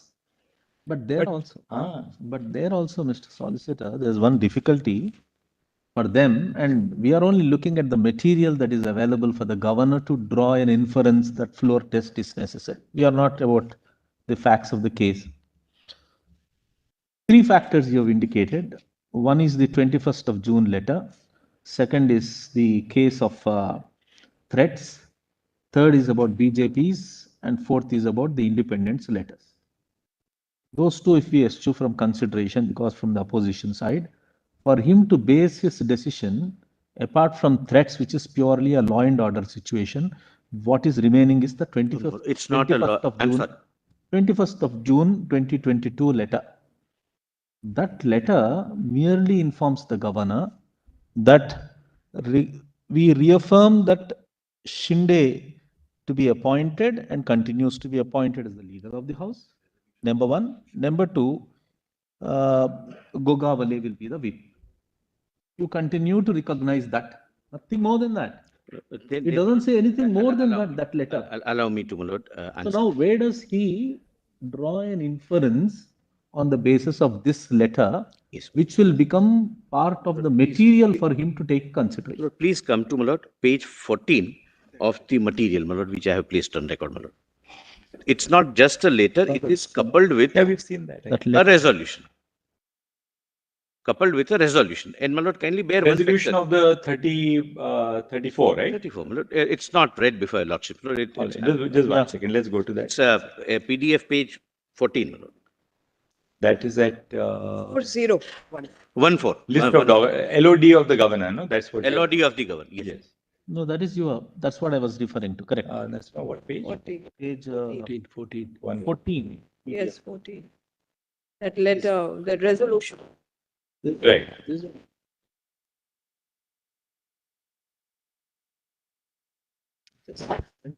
We, your lordship, sir. Just C17. Yeah.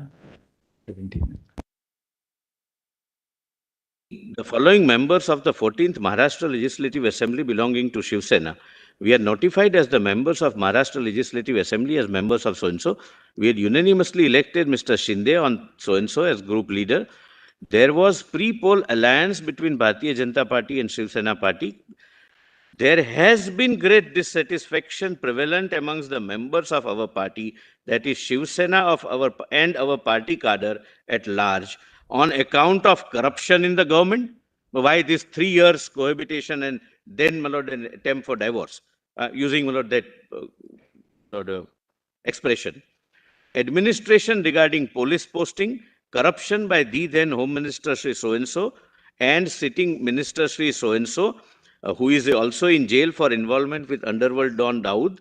Apart from above reasons, our party cadre faced tremendous harassment and distress on political as well as personal grounds from the opposition ideological parties, who are not now a part of the government and were using their office and power to undermine the base and foundation of our Shiv Sena cadre. This is their reason. I am not justifying, nor can I put myself into the shoes of the governor. And with profound respect, your lordships would also examine not what your lordships would have decided with these facts, but whether there No, but exists. what the governor can constitutionally decide. We are not going to go into whether what our view is the situation is. Can you allow me to complete the Constitutional sentence? duty and power of the governor in My the lord, can situation. I only complete the sentence? And see page 17 now, PDF page 17. My lord, Hence, it Lord, is kindly unanimously, allow the me to end of read. it, what do they 15. say? My lord, I'm on 15. Can you Alright, allow me to 15, read yes. 15 also? This is enormous discontent. There is enormous discontent amongst the cadre of our party, that is Shiv Sena, for forming the government with NCP and Indian National Congress, who are ideologically opposed to our party, that is Shiv Sena. Initially, they say that they are destroying our cadre base. They are corrupt, found to be corrupt in near past. We are facing embarrassment. Then they say there had been a compromise on the principles of our party, Shiv Sena, which had been a party with fierce ideological base and was formed for fighting of the rights of local Marathi people. For last 2.5 years, our party and its leadership has compromised party principles by aligning with the contrasting ideologies for the sake of achieving power in the state of Maharashtra. The ideology of our party's leader, late Shri Balasaheb Thackeray, was to give clean and honest government to the people of Maharashtra, and also without compromising on the principle of so-and-so, which was defeated at the first day itself by aligning with the opposition ideologies. Shiv Sena and Bharatiya Janata Party had forged a pre-poll alliance for 2019 Maharashtra Assembly elections. They sought the blessings of voters for this Shiv Sena BJP alliance, which the voters accepted and voted in favor of this alliance. After the results were out, the Sena severed its ties with BJP and formed an alliance with opposing parties which they fought against in the 2019 Assembly elections. This act of our party leaders had a tremendous negative impact upon the voters and the party cadre at large. As an elected member, I am answerable first to my voters, then to anybody else, my lord. Because 39 members can say that we will vote against the party even at the cost of being disqualified and ceasing to be MLAs. Then the governor is faced with a situation where there would be instable government which cannot withstand on its Which means he's going to the disqualification issue. No, potentially. I'm sorry. That's the problem. That 39. Right. All that you are reading up to PDF page 17, where they passed the resolution. The resolution is at page 17. Huh? There are two parts of this letter, two parts of the resolution. First part is, let's formulate it. One, the first part is BJP and Sena had a pre-poll alliance. One. In breach of the pre-poll alliance, the Shiv Sena teamed up with the Indian National Congress and the NCP. Two. Three. By teaming up with the NCP and the Indian National Congress, the Shiv Sena has militated against the core ideology of the Shiv Sena. Four, that there has been corruption in the government. And five, that there is discontent within the cadre of the party.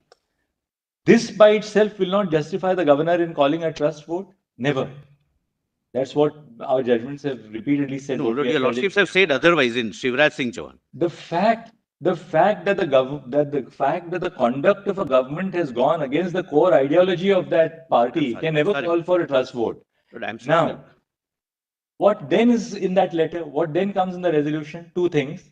That we reaffirm that Eknath Sambhajirao Shinde, who was elected as the leader of the party, continues to be the leader. And two, that Gogole, that we reaffirm that Gogole is elected as the chief whip. Two things. The first part of the resolution has no bearing on a trust vote at all. The first part of it only reflects on the fact that there's grave disquiet among these people that, well, you militated against our pre-poll allowance and the core ideology of the Shiv Sena. That's alien to the governor because they've formed government already. Second, what do? They merely reiterate that Eknath Shinde continues to be the leader of the party in the legislative party. How is this a justification for a trust vote? I'll just Change in the chief answer whip. that question. Well, kindly come to page 21. PDF page 21. This is signed by 41 MLAs. My lord, the difficulty is, my lord, we are trying to examine and analyze the justification given by 34 or 39, whether it could have been a justification for floor test. For governor, he has to only examine that, but for this 39, the government would fall. I would rather go for the floor test. In which case, he is now saying, I assuming. think we are, No, They are but you're party right. company. You're absolutely right. You're spot on. There's no difficulty about it at all. Therefore, what the governor is saying is, but for these 39, as you rightly say, the government will fall. Can he look into the fact that, but for these 39, the government will fall when exclusion of these 39 is postulated on the speaker passing an order for their disqualification under the 10th schedule. Until that order is passed, he cannot presume that they are going to be. he is not. It's a preemptory move. Lord, I think we are.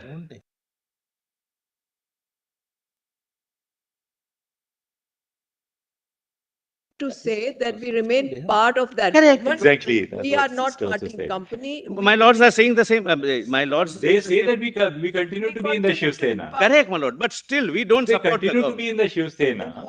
Then how do you call for a trust vote? Or what is the apprehension Lord, that the government trust has? vote is not against Shiv Sena. Trust vote is against the government, against the chief minister. Correct. Lord, suppose what happens if the leader loses the confidence while members remain. Correct. Lord, now kindly see, my lord, kindly see the flip side of this. Flip side is this. Lord, today there is a government of Shiv Sena and BJP. Now, your lordship's, my lord, prima facie view is that merely because some people go and say that we don't trust this government, governor should not do anything, not that cannot do anything. Your lordship's prima facie view is, this is debate, my lord. I hope this is not the conclusion. Your lordships are only in a dialogue. Yes, it's a dialogue. Now, suppose today BJP has what 106 members. Lord, 100 members were to say that we have lost faith in the leader. Even our chief minister, kindly allow. Right. Kindly allow me to. So 106 say we have lost faith in Fadnavis. Okay. Kindly. He was a allow leader. me to. For a moment, postulate it. Yes, you're right. Absolutely. Exactly. You're absolutely on spot on. Kindly see, my lord. Would your lordships consider giving governor the power to wait for the floor test and ensure that there is some management where the majority is created? That's the flip side of it. Mr. Solicitor, you can never allow the governor to ask for a trust vote when there is absolutely nothing to shake the majority on the floor of the House. What is the trust vote for? Do you have the numbers in the House? The trust vote is not for determining who is going to be your leader in the House. No. The trust vote, what is the purpose of the trust vote? In a House of 288, do you have 144? That's the purpose. And if there is nothing to indicate that 144 is disturbed, who will lead those 144 is alien to the governor. It may not have been Uddhav Thackeray. They could have elected somebody else. The INC, NCP, and the Sena would have said, "Oh, they're electing somebody else." Would your lordships come to page 21? There is a direct. But that is a matter of internal party discipline. You see, that can never be a matter for the governor. Governor's trust vote is where the majority in the House is shaken. And where was there anything to indicate that this... Page 21. Page 21. Yes. Yes. Page 21. Page 21. Yeah. This is 47 MLAs writing to the governor on 25th of June, para 2. 25th of? As is common knowledge, we no longer wanted to be a part of the corrupt MVA government. However, we were being continuously threatened to continue supporting the incumbent government without our free will. Thus, left with no option, we were constrained to flee away, said so and so, so and so. However, as yet another attempt to break out our resolve and arm twist us to give in to the demands of MVA government comprising NCP and INC goons, security which was earlier provided, etc., etc. They say, we don't wish to support this government, meaning... No, Mr. Mehta, if you will look at para 11, that's the conclusion. We demand security. That's all. They don't say we are parting company. Where do they say that? They say, please give us adequate security as also our family because it's been The withdrawn. governor is not, my lord, a court where this prayer was not couched in this manner. He has to, based upon the material before him, No, no, arrive. Mr. Mehta, what is being pointed out, what is being pointed out it is, this communication cannot be said to be withdrawing the support to Mr. Uddhav Thackeray.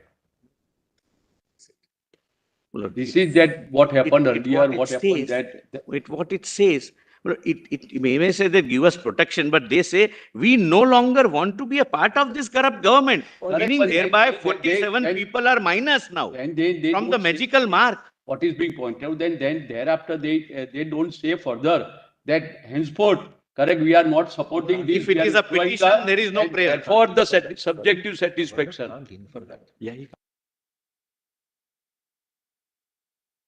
What's the next step they took after they said we are no longer want to be part of the corrupt All government? right, you can just reflect on it.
We don't want to support this government and therefore give us security because we are being threatened.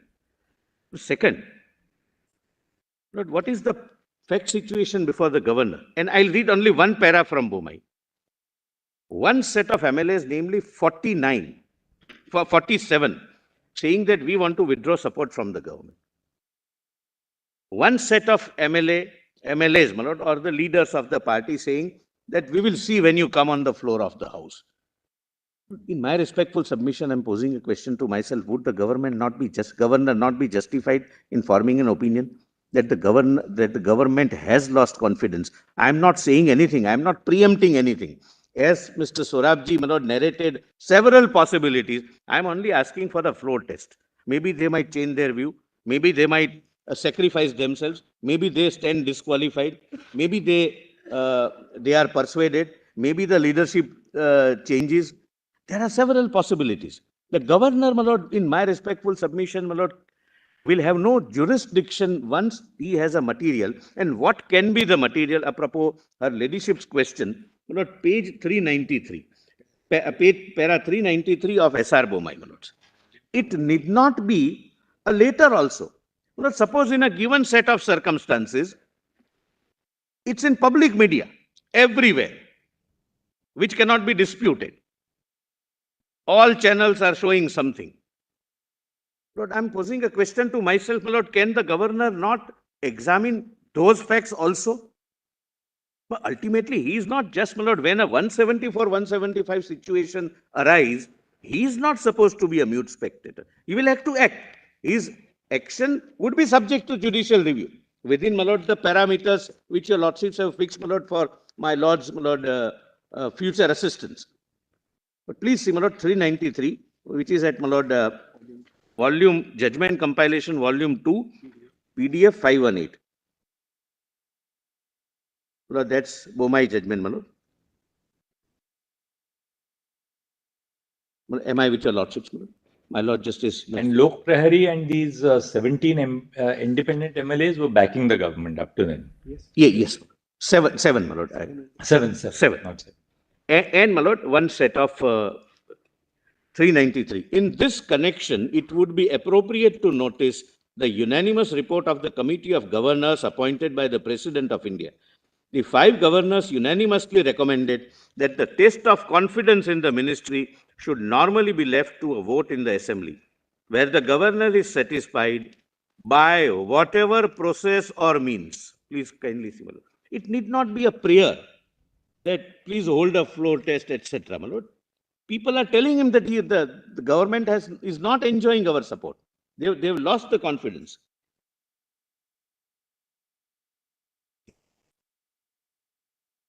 By whatever process or means that the ministry no longer enjoys majority support, he should ask the chief minister to face the assembly and prove his majority within the shortest possible time. If the chief minister shirks this primary responsibility and fails to comply, the governor would be in duty bound to initiate steps to form an alternative ministry. A chief minister's refusal to test his strength on the floor of the assembly can well be interpreted as prima facie proof of his no longer enjoying the confidence of the legislature. I'm sorry, your lordships. Lord, the subsequent event of the Honorable Chief Minister deciding not to face, my lord, justifies the decision that whatever material I gathered and the satisfaction I arrived at was a right satisfaction, that the government has lost the majority confidence. Now, my lords, may allow me to place, my lord, the Shivraj Singh Chauhan judgment, my lord. My lord, and that, my lord, I would earnestly request your lordships, my lord, to permit me to read, because that was read by the petitioner, bits and pieces on, my lord, this side, but not from the governor's point of view, my lord.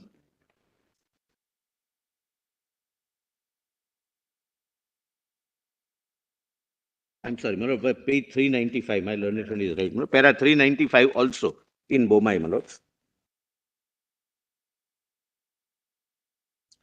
395. Because it's not a luxury which is, my lord, conferred upon the governor. My lord, it's a duty. 392 or 395, my lords, of SR Bomai. And what is the PDF Same page? page. Can you give me? 518, my lord, judgment compilation 1. 2, I'm sorry. 51. 518, my lords. 395. The High Court, in our opinion, erred in holding that the floor test is not obligatory, if only one keeps in mind the democratic principles underlying the Constitution and the fact that it is the Legislative Assembly that represents the will of the people and not the governor. The position would be clear beyond any doubt. In this case, it may be remembered that the Council of Ministers not only decided on so and so to convene the Assembly on so and so, but also offered to prepone the Assembly if the governor so desired. It pains us to note, Lord, your Lordship, that's on the facts of the case, my Lord. The governor did not choose to act upon the said offer, and my Lord, that was frowned upon by the court.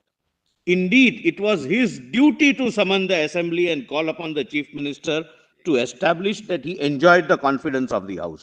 Not only did he not do it, but when the Council of Ministers offered to do the same, he demurred and chose instead to submit the report to the President.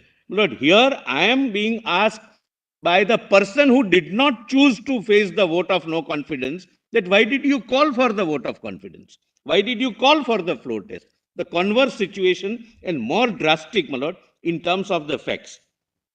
In the circumstances, it cannot be said that the governor's report contained or was based upon relevant material. There could be no question of the governor making an assessment of his own. The loss of confidence of the House was an objective fact which could have been demonstrated one way or the other on the floor of the House.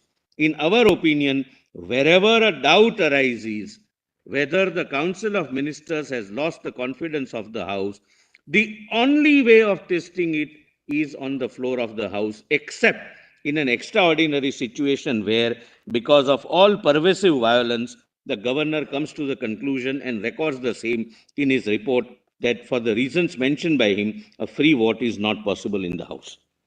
So, my lord, it's not his right, it's his obligation. Now, my lord, kindly come to, my lord, and, my lord, the threshold in my respectful submission is that some material which creates a doubt in his mind. And, my lord, I would, my lord, at the cost of repetition and with profound respect, my lord, please, this is a constitutional submission. Don't, my lord, misunderstand the submission. My lord, the threshold of your lordship's judicial review, which I am not disputing, would be whether there was any material, whether based upon that material, your lordships may perhaps would have taken a different view, may not be a test. Now, your lordships, my lord, kindly come to Shivraj Singh Chauhan, my lord. Volume 1, 1360, my lord, PDF 1360. Lord, I want your lordships to, my lord, see the contentions raised. Because that was not read before your lordships, my lord, and this would really be, my lord, illuminating and will assist your lordships to lay down the law correctly. 1360. Yes, my lord. 1360 PDF. It is internal page 22 of Shivraj Singh Chauhan.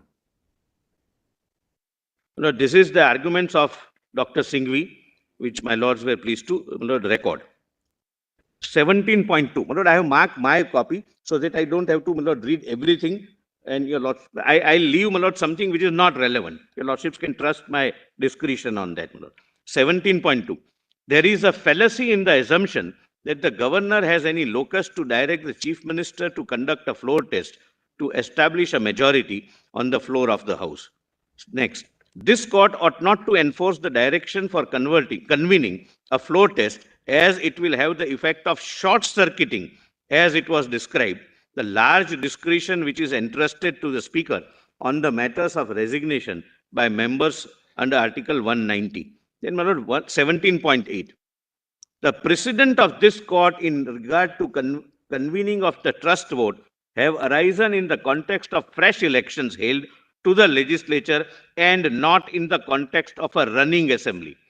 My lord, Shivraj Singh Chauhan was a case of a running assembly, and in the midst of the, my lord, the government functioning, the then Chief Minister lost the confidence. This is what your lordships were dealing with, my lord. Now, my lord, kindly come to para 19. Again, my lord, submission. Elucidating on the above submissions, it was urged that the object of exercise undertaken by the so-and-so is to find a way around the 2/3 stipulation contained in the 10th schedule by engineering resignations of the 22 members in a running house.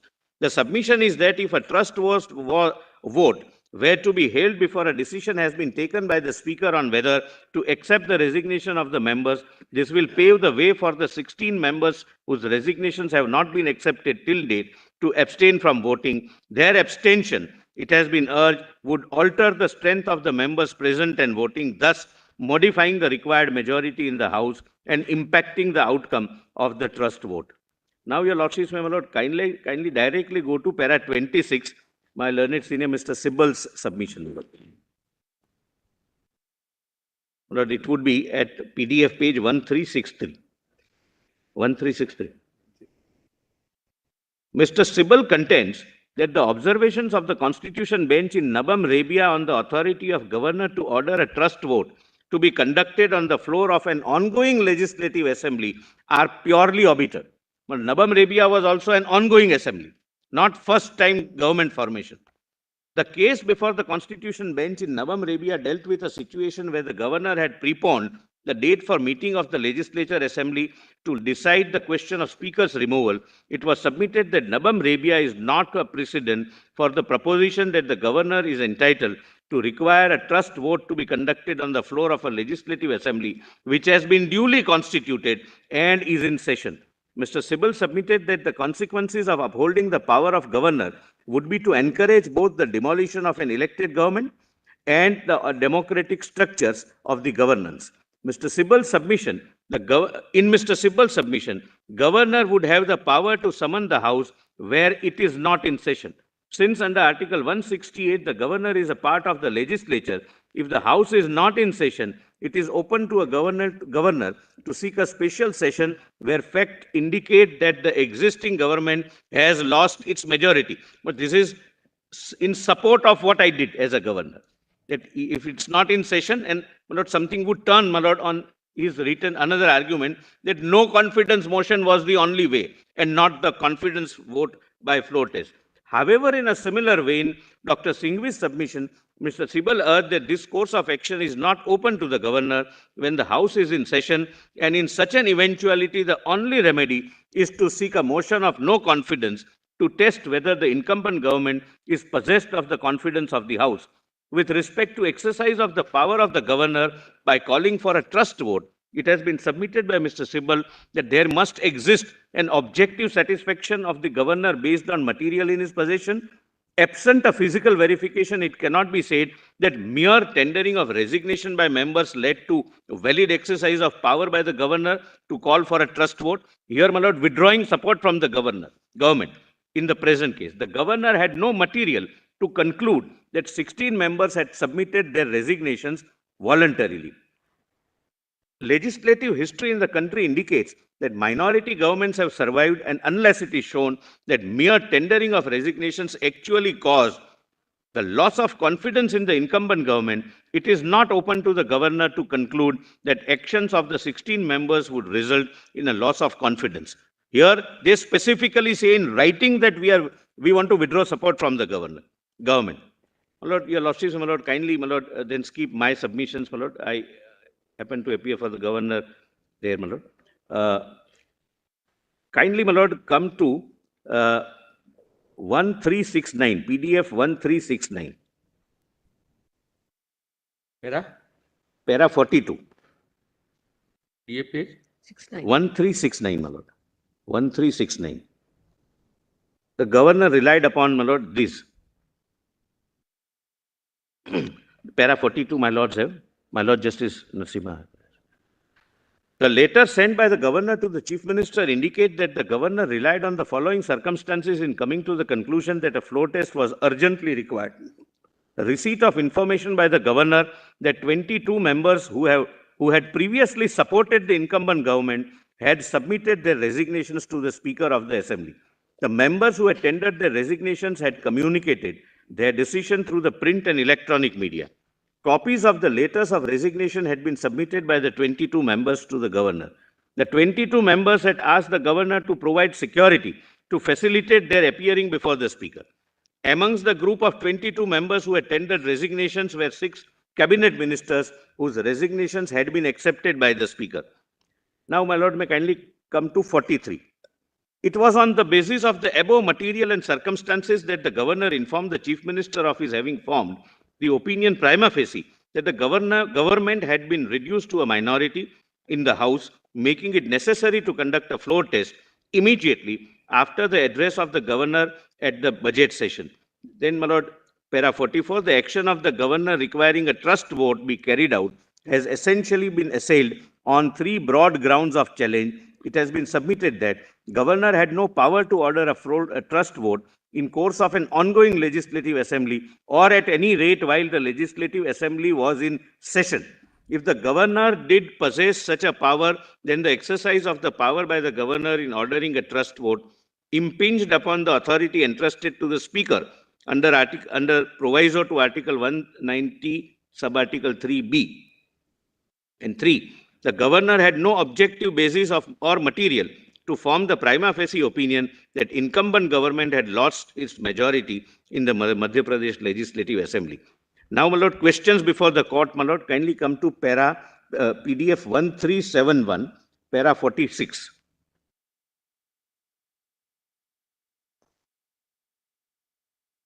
The present controversy raises 2 separate but intertwined constitutional questions. First, whether the governor is entrusted with the authority to call for a trust vote in the course of a running assembly. And second, whether the governor exercised this authority correctly. If the governor does not possess the authority, the action of calling for an immediate floor test is ultra-vires and unconstitutional. Alternatively, if the governor does possess the authority to call for a floor test, this court must determine the contours of such power and answer the question of whether the governor acted within these contours. It was briefly contended before us that this court should be wary of entering the realm of politics where no judicially manageable your lordships, my lord, can skip that. My lord, kindly come to my lord, page 1372, para 50. Constitutional role of the governor. But I don't think, my lord, anything more is required to be said by me, except, my lord, very respectfully adopting my lord's judicial determination. Para 50, your lordship, my lord.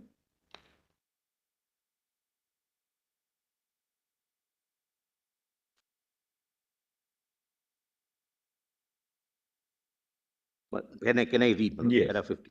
We must consider the constitutional scheme in operation between the state legislature and the office of the governor.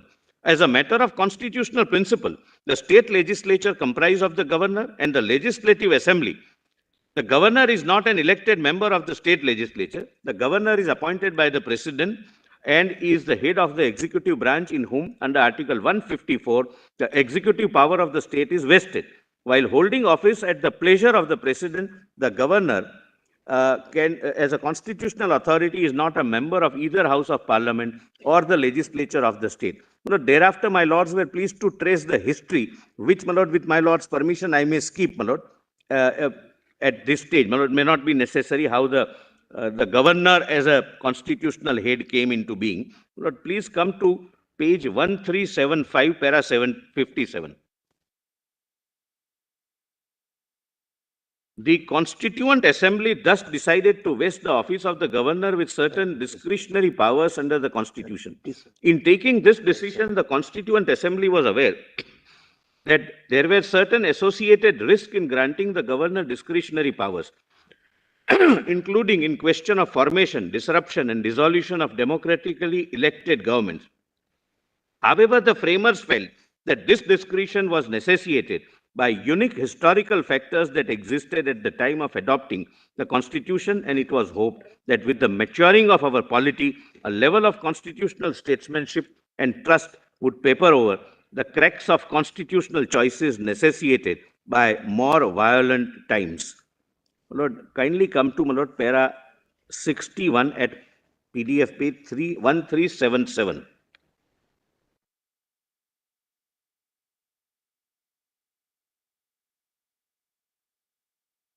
Well, Lord, all arguments which are made here were advanced, were present before your lordships, and my lords were thereafter, my lord, pleased to lay down the law. Para 61. The issue of whether a governor can call for a trust vote in an already constituted legislative assembly is not entirely res integra. Before a 9-judge bench of this court in S.R. Bomai, the individual cases which came up for consideration included the dispute emanating from the state of Karnataka. In the state of Karnataka, following elections to the assembly in March 85, the Janata Legislative Party emerged with the majority. Sri Hegde was elected as the leader of the House. Lord, kindly allow me to read these facts. Lord, there is something, Lord, which may assist your lordships. Sri Hegde was elected as the leader of the party and was sworn in as chief minister. Following his resignation, Sri Bomai was elected as the leader of the party and was sworn in as chief minister on so-and-so. In September, there was a merger of Janata Party with Lok Dal B, resulting in formation of Janata Dal. On so-and-so, a legislator defected from the party and presented a letter to the governor of Karnataka withdrawing his support from the Janata Dal government. The legislator met the governor on the next day and presented 19 letters purportedly of 17 Janata Dal legislators, an independent and a BJP legislator withdrawing support from the Janata Dal government. On so-and-so, the governor sent a report to the president opining that as a result of withdrawal of support, the ruling party had been reduced to the minority in Karnataka Legislative Assembly and recommended that action be initiated under Article 356 of the Constitution. Because if this is the correct assessment of the governor, there are two options, either go for a floor test or 356, which your lordships have frowned upon. Subsequently, on so-and-so, 7 legislators submitted letters to the governor complaining that their signature had been obtained by misrepresentation and reaffirmed their support to Sri Bomai's government. The state cabinet decided to convene an assembly on so-and-so, and the chief minister met the governor, offering to prove his majority on the floor of the house, if necessary, by preponing the assembly session. In spite of this, the governor submitted another report to the president on so-and-so, and a proclamation was issued under Article 356. It was in this background that 9-judge bench, 391, I have already read, my lord. I'll skip that, my lord. Kindly come to, my lord,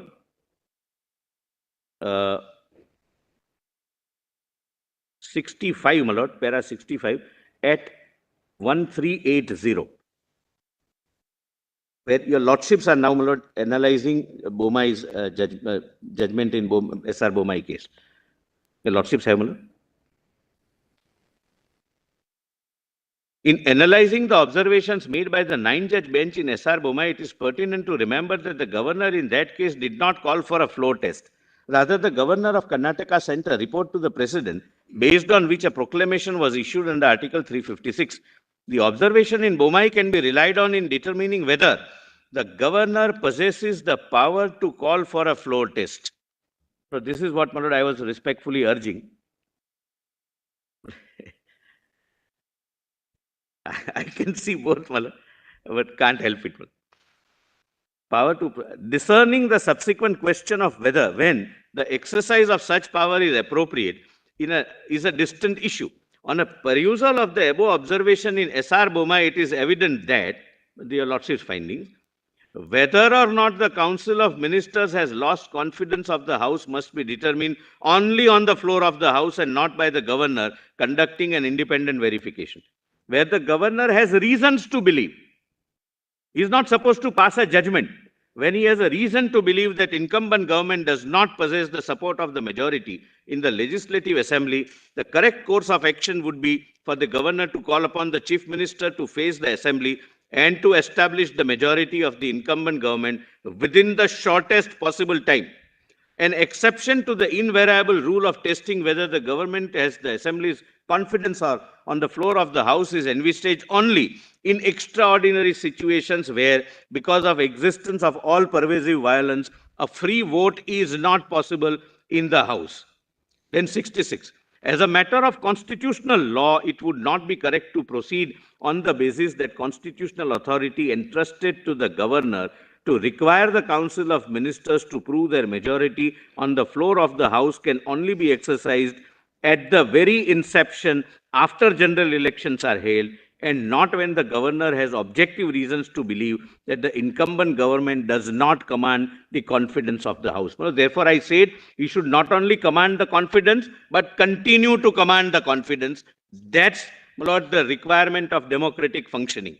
The governor is not denuded of the power to order a floor test, where on the basis of the material available to the governor, it becomes evident that the issue as to whether the government commands the confidence of the House requires to be assessed on the basis of a floor test. Undoubtedly, the purpose of entrusting such a function to the governor is not to destabilize an existing government. When the satisfaction on the basis of which the governor has ordered a floor test is called in question, the decision of the governor is not immune from judicial review. The court would be justified in scrutinizing whether the governor prima facie had relevant and germane material to order a floor test to be conducted. It must be noted that governor does not decide whether incumbent government commands the confidence of the House. The purpose of holding a floor test in the Legislative Assembly is precisely to enable the elected representatives to determine whether the Council of Ministers commands the confidence of the House. That verification is not conducted by the governor. The decision in S.R. Bomai, in fact, held that recourse to the power under 356 was not warranted in a situation. Your Lordships can, my lord, skip the rest, my lord. Now, para 68, your Lordships were pleased to reject the argument. The argument was that the exercise of power by the governor under Article 174 and 175 should also be based on aid and advice. Your Lordships were pleased to, my lord, reject that submission. My lord, I am not, my lord, troubling your Lordship with that, my lord. Now, my lord, 69 at page 1383.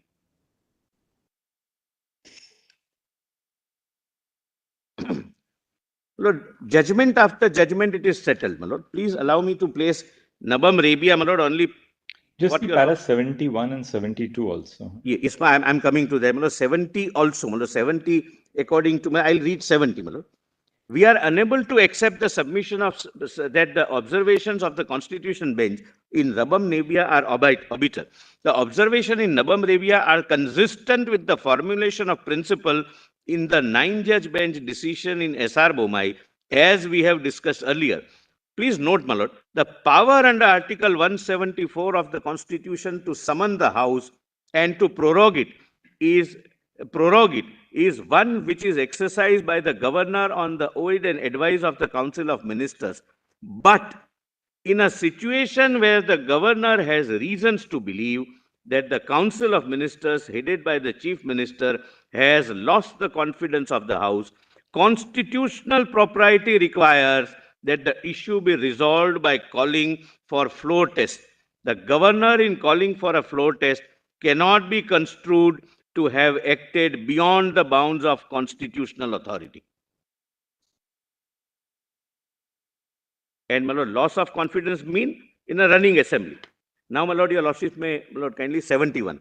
The powers which are entrusted to constitutional functionaries are not beyond the pale of judicial review. Where the exercise of discretion by the governor to call for a floor test is challenged before the court, it is not immune from judicial review.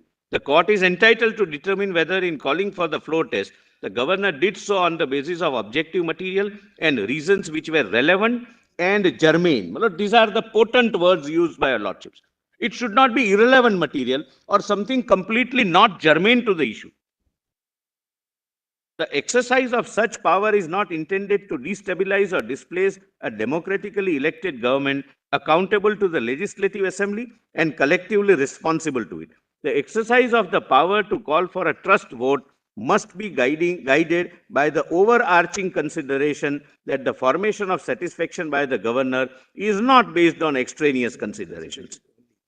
So, my lord, when there are extraneous considerations, your lordships would step in and exercise the power of judicial review, and extraneous would mean completely irrelevant and not germane to the issue, namely whether the governor would be justified in forming an opinion or entertaining a doubt about the government having lost the majority support.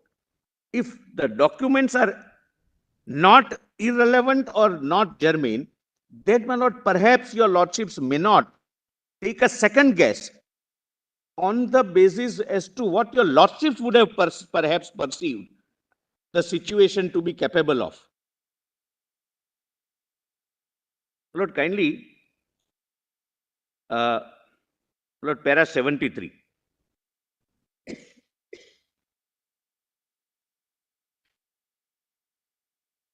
Para 73, my lord.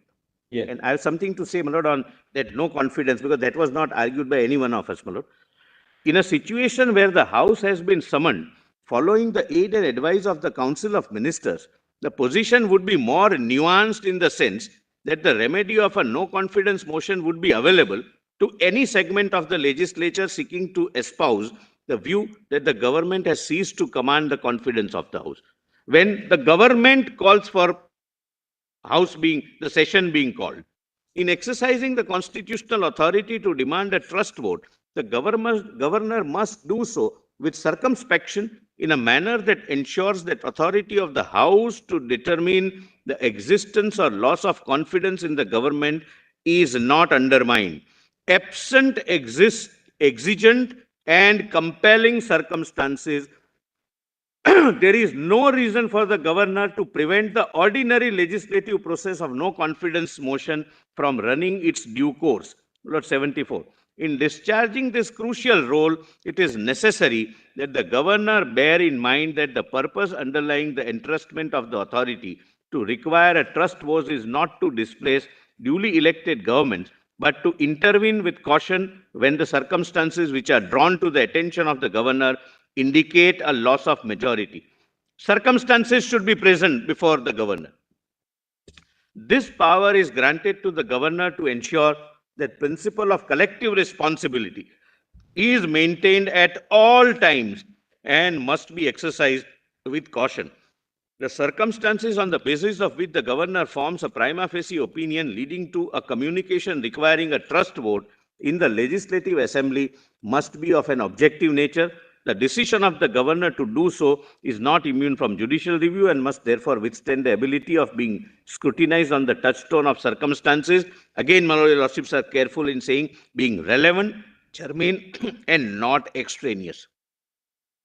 I had 47 members before me saying that we don't want to support this government. We want to withdraw support from this government. That is itself an enough ground in my respectful submission. Lord, kindly, my lord, thereafter see, your lordships were pleased to, my lord, para 77 at page 1386. Your lordships were pleased to record, my lord, several past cases where the governor either decided to direct floor test, parties came here and your lordships did not intervene, or governor was not directing floor test, parties came here and when required sitting at midnight, your lordships directed that immediate floor test. And the only purpose was, I'm sorry, my lords are typing. I'm sorry, Yes. The object of my lord was, no, your lordships may complete. I'm sorry, No. that there is no time for either pressure, threat, coercion, violence, allurement, etc., etc. Whatever is the will should be reflected at the first available opportunity. Therefore, your lordships, my lord, sat at night in case of Karnataka. There are several such instances. And therefore, I'm not reading, my lord, but there are large number of cases, my lord, which your lordships were pleased to reproduce. And thereafter, say at page 1389, my lord. At the para 78, at the foot of 1388. The idea underlying the trust vote in the ultimate analysis is to uphold the political accountability of the elected government to the state legislature. So therefore, I was saying that you should not only command the majority support at the time of formation of the government, you must continue to command that. That's the democracy. Assertion of accountability is a mirror image of collective responsibility of the government to the legislature. The requirement of the trust vote fulfills that purpose in the present case. The present controversy has shown a light on the often fluid allegiances of democratically elected representatives. This is a matter of their conscience, and the court expresses no opinion on the matter. However, it is important to note that in directing a trust vote, the governor does not favor a particular political party. It is inevitable that the specific timing of a trust vote may tilt the balance towards the party possessing a majority at the time the trust vote is directed. All political parties are equally at risk of losing the support of their elected legislators, just as the legislators are at the risk of losing the vote of the electorate. This is how the system of parliamentary governance operates, and the learned senior counsel on both sides of the dispute congenially admitted that the outcome of the trust vote is the ultimate litmus test for the legitimacy to govern. However, we note that where the evidence indicates that circumstances of violence and coercion exist that would undermine a free and fair vote in assembly, the governor and the court must take measures to ensure that the sanctity of the trust vote is maintained. In circumstances as they have emerged in this case, the exercise of authority by the governor was based on circumstances which were legitimate to the purpose of ensuring that norm of collective responsibility is duly preserved. There existed no extraordinary circumstances for the governor to determine that the trust vote was not the appropriate course of action on 16th March. So it is only in extraordinary circumstances that there would be a departure from floor test rule. Otherwise, floor test is the rule. Well, that's what, my lord, the test your lordships were pleased to lay down. Because when we say, my lord, that defection is the highest political sin, Lord, running a government after losing the confidence of the electorate, namely the House, is a larger constitutional sin to which governor should not be a party. Lord, kindly last, my lord, para 50, para 80, my lord, at page 1390. 1 minute. Lord, this is 1 minute. I'm sorry.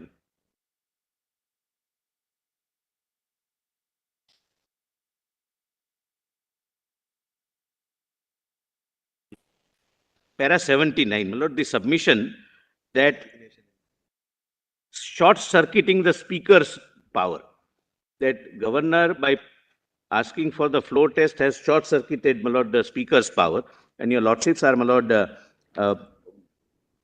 dealing with that at para 80, my lord, 80. It is trite law that neither the governor nor, for that matter, this court has the power to impinge upon the authority of the speaker to take a decision on the above issues. The issue, however, is whether the convening of a trust vote has to be deferred until such time as the speaker has taken a decision on whether or not to accept the resignation, and if so, the consequence of the members departing from the fold of the party on whose ticket they were elected under the 10th schedule.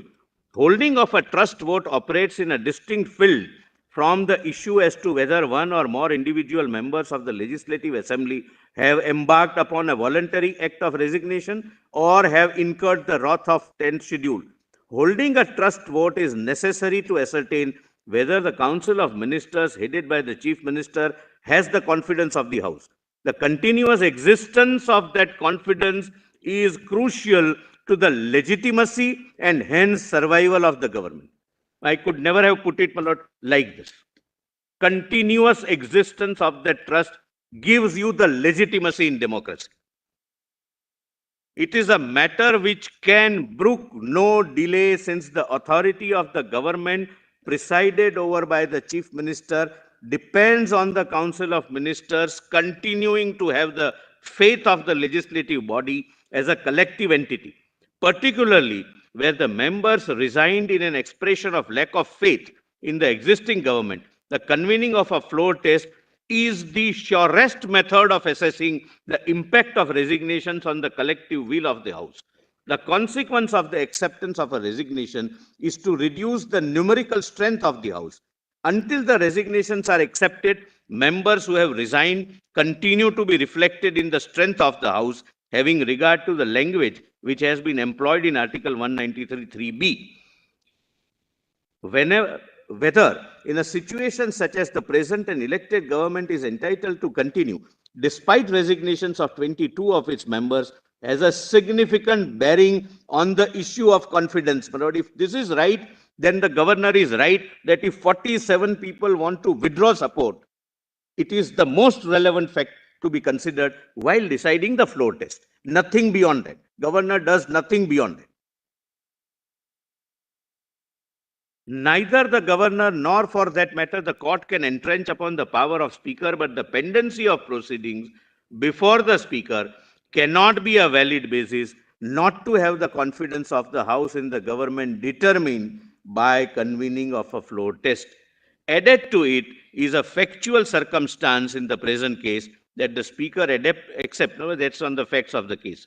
Now, kindly allow me last para 81. We have highlighted above factual scenario only to emphasize that convening of a trust vote is of crucial importance to affirm fundamental values of the Constitution, namely abiding by the rules which govern a parliamentary democracy. The fundamental precept of parliamentary democracy is that government owes collective responsibility to legislative assembly, and as a collective body, the legislative assembly is entitled to hold the government to account. The ultimate expression of accountability is the exercise of or the lack of confidence in the Council of Ministers. We are therefore unable to accept the submission that the holding of a trust vote would short circuit the jurisdiction of the Speaker. My Lord, rest, my Lord, may not be relevant, my Lord. Now, my Lord, last. My Lord, kindly take my Lord, propositions, my Lord.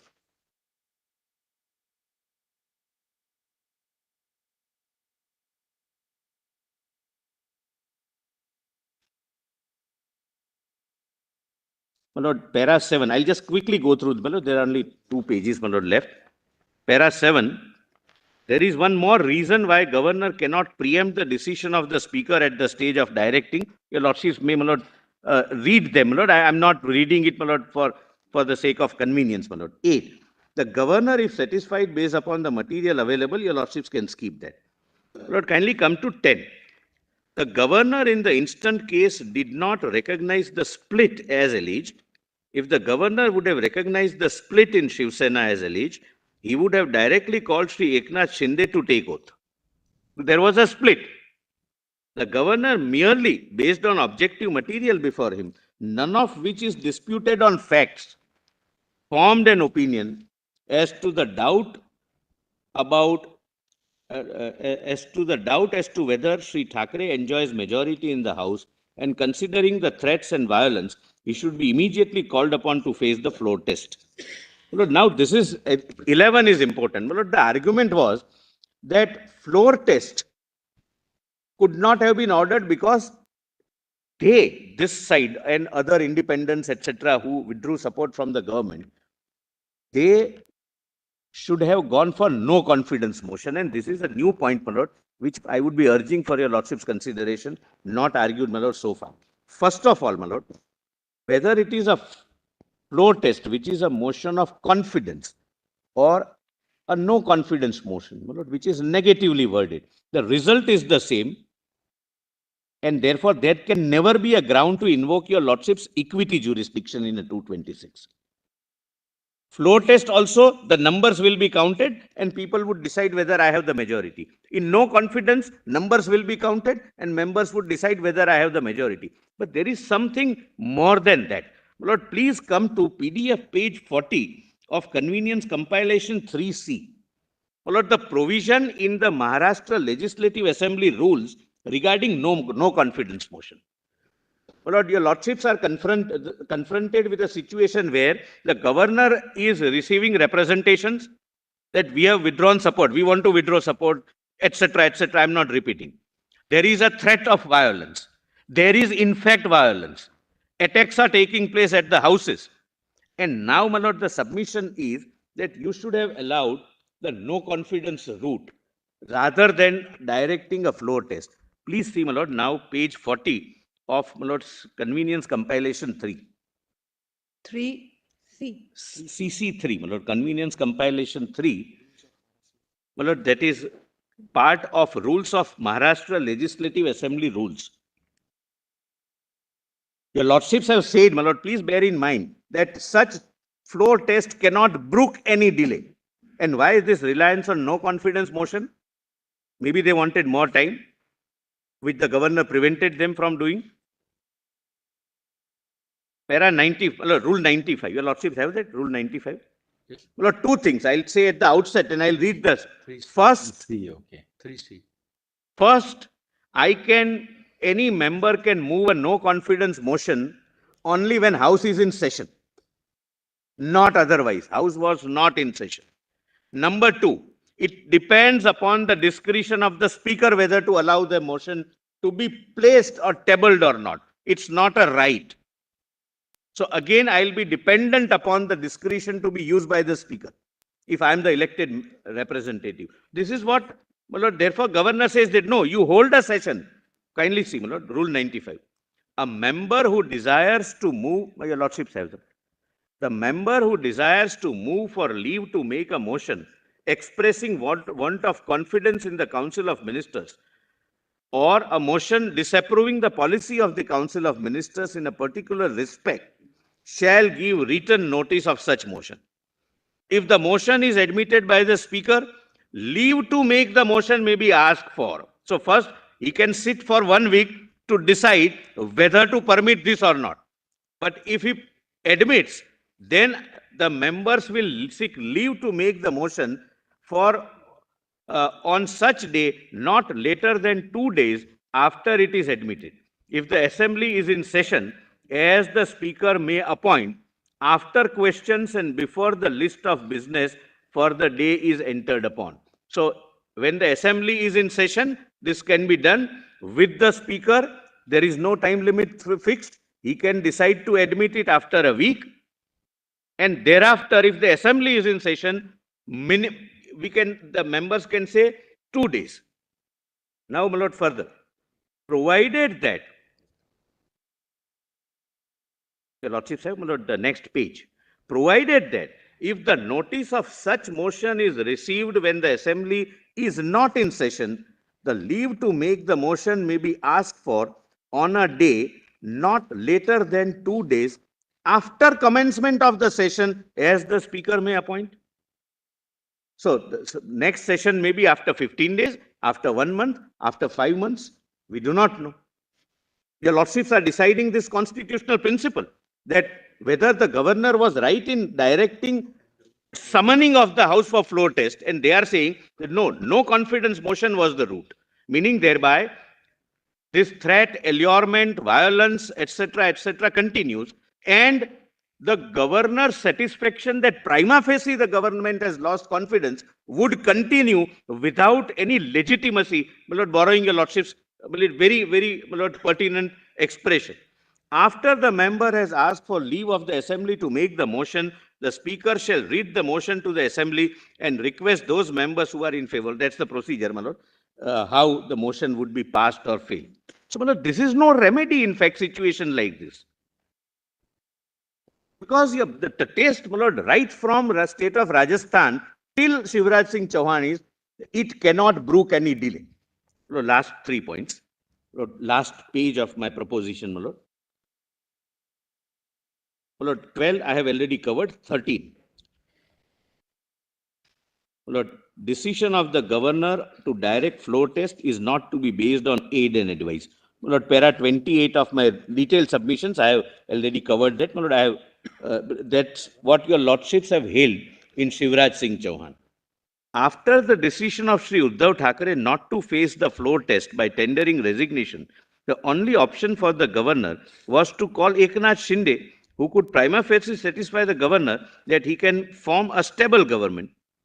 Another option was, my lord, 356, which is frowned upon, and nobody, my lord, that has to be the last resort.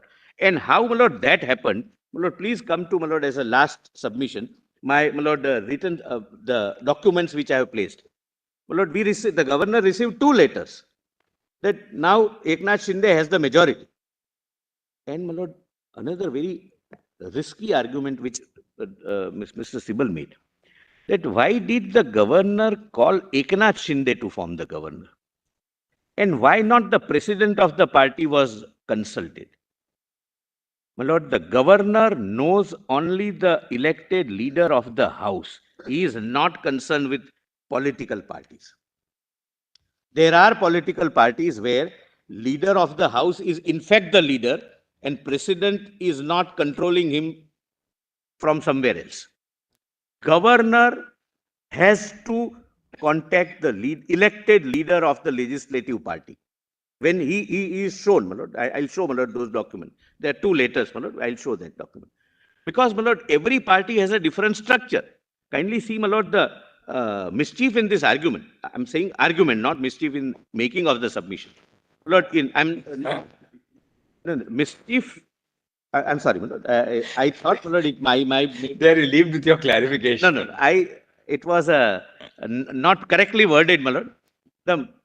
The potential mischief if this argument is, my lord, accepted. That's what I wanted to convey. My lord, every party has a different party infrastructure. For example, in some parties, the highest authority is the general secretary. There is a Politburo in Communist Party. General secretary is the highest authority. In some, my lord, there is a body, 5 people, my lord, committee or something. In some, there is a president. There may be a dispute who is the president. Governor would not enter into that. Governor would say that who is the leader of the legislative party. Governor would deal with only leader of the legislative party, and Mr. Uddhav Thackeray, who did not face the confidence and therefore he resigned, is not even a member of the Legislative Assembly. My lord, kindly see page 47, PDF 47 of the governor's compilation. My lord, this is the PDF page? Sorry. page 47 of governor's compilation. My lord.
Signed by 34 members. Para 2.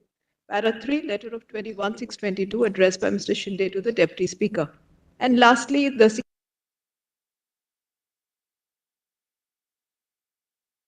apprehension of MLAs is also fortified by the letter of leader of opposition, That's in who the has in context fact of provided, no, kindly further, provided links to videos where Mr. So-and-so has openly stated that dead bodies would come. And I would, my lord, earnestly urge, my lord, not to condone this. My lord, this is a threat in public platform. My lord, let us not, my lord, lessen the gravity of it. It's a very serious thing. I leave it at that. I leave it at that. Law and order situation. I leave it. No, my lord. It can be law and order situation also. But if that law and order situation is being created to bring pressure on the legislative process, then it's not just a law and order situation. It is one of the major consideration for the governor that yes, he seems to have lost majority and now open threats are being administered that you come in our fold or you will be sent to post-mortem. It's a threat to death. I would, my lord, earnestly request your lordship, my lord, that it cannot be taken serious, my lord, lightly by the constitution. That I leave it a at ground for unseating a government. I mean, ultimately, that somebody who makes I'm that sorry. threat is subject to section 156(3). Is subject I'm to sorry. an FIR. You can do what you want about that. Kindly allow me to, which is given. my lord, put it differently. My lord, that's where the perception differs. If I say that because somebody is threatening, you face the floor test, then your lordships are right. But when I have the letters that we want to withdraw support and we are being threatened, then it's not that reason. That's the ground. not the reason. We'll hear what Mr. Sibyl and they have to say in rejoinder, I think. Yes. My lord, one clarification, not on the merits of the case. I checked up the couplet, my lord, which I started with. His was not Barelvi. Wasim, it's by Dr. Bashir Badra. They are contemporaries. Oh. Their style of writing is very similar. It's likely to mislead, my lord, every reader. It's by Dr. Bashir Badra. He is no longer there, my lord. Wasim Barelvi Sahib is. You're giving credit where it is due. Yes, my lord. Especially when he is not. Dr. Wasim Barelvi is also, my lord, he is alive. Dr. Badra, my lord, passed away recently. But contemporaries, same age group. Thank you, Mr. Obliged to your lordship, my lord, and sorry for, my lord, exceeding the, but No, your lordship. You also asking questions, quite a few of them. Thank you, Mr. Solicitor. Obliged to your lordship. What I've done, my lords, I've filed a rejoinder of submissions, my lords, before your lordships. Has it been circulated? It was circulated, my lords. We've hard copies, but it was circulated.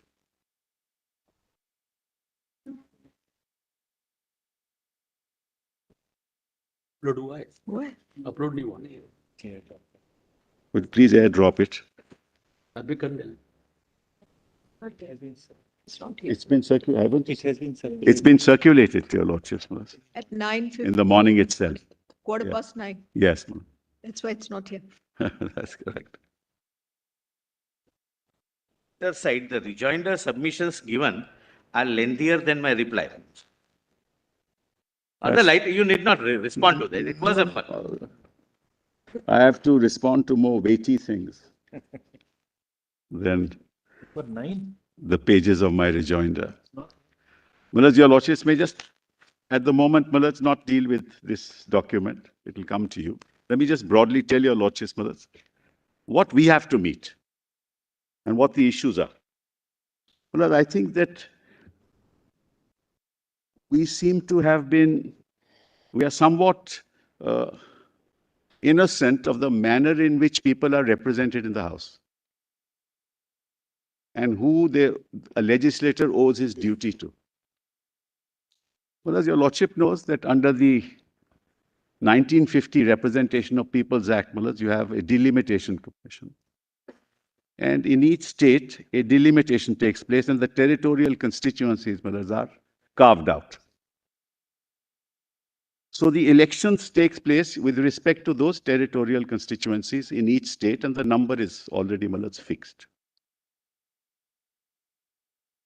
So, Millards, under the Representation of People's Act, first under the Constitution, under Article 170, people are directly elected from the territorial constituencies. And, Millards, there is a process by which, Millards, they are elected. That process is also, Millards, elaborately set out in the conduct of election rules. First, there's a nomination that takes place, Millards. The nomination takes place pursuant to your party nominating you and giving you the symbol on the basis of which you go to the returning officer and say, I am the nominee of the party and this is my symbol, which represents the party. After which, Millards, the election takes place. And when the election takes place and the votes are counted, Millards, the returning officer then gives you a certificate saying that you have been elected from this party. A copy of that is sent to the Election Commission. It's all set out here, so your lordships, at the moment, I'm just broadly. A copy of that is sent to the Election Commission, and the Election Commission conveys that to the Speaker of the Assembly. What is it that I'm trying to say? The only identity of a legislator recognized in the House is that he is a member of the party. He has no other identity.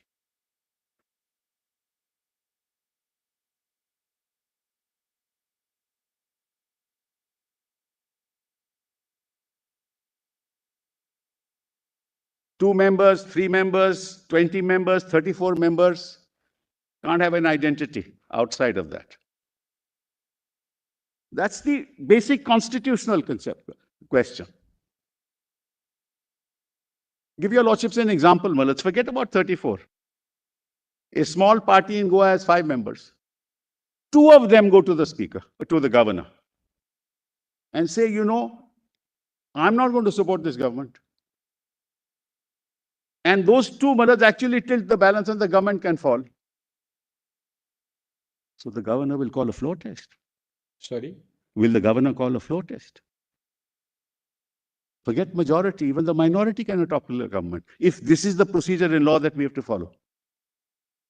We are back to Ayaram Gayaram. Why? Because you say, now your political affiliation doesn't matter. What matters is numbers. Democracy is not about numbers.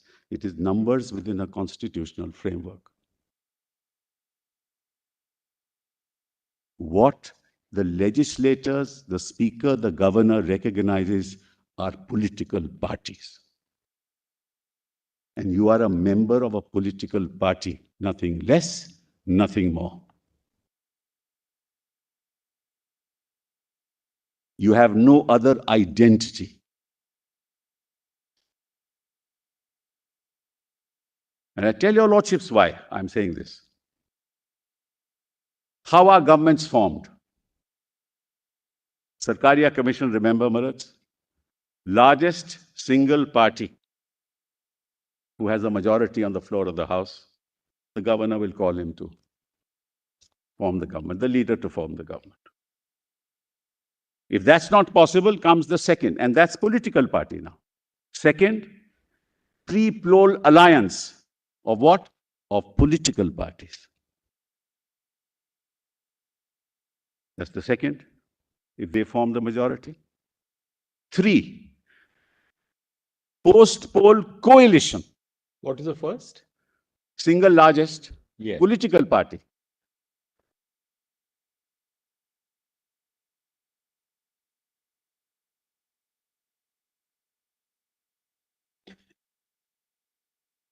Second is pre-poll alliance of what? Of political parties.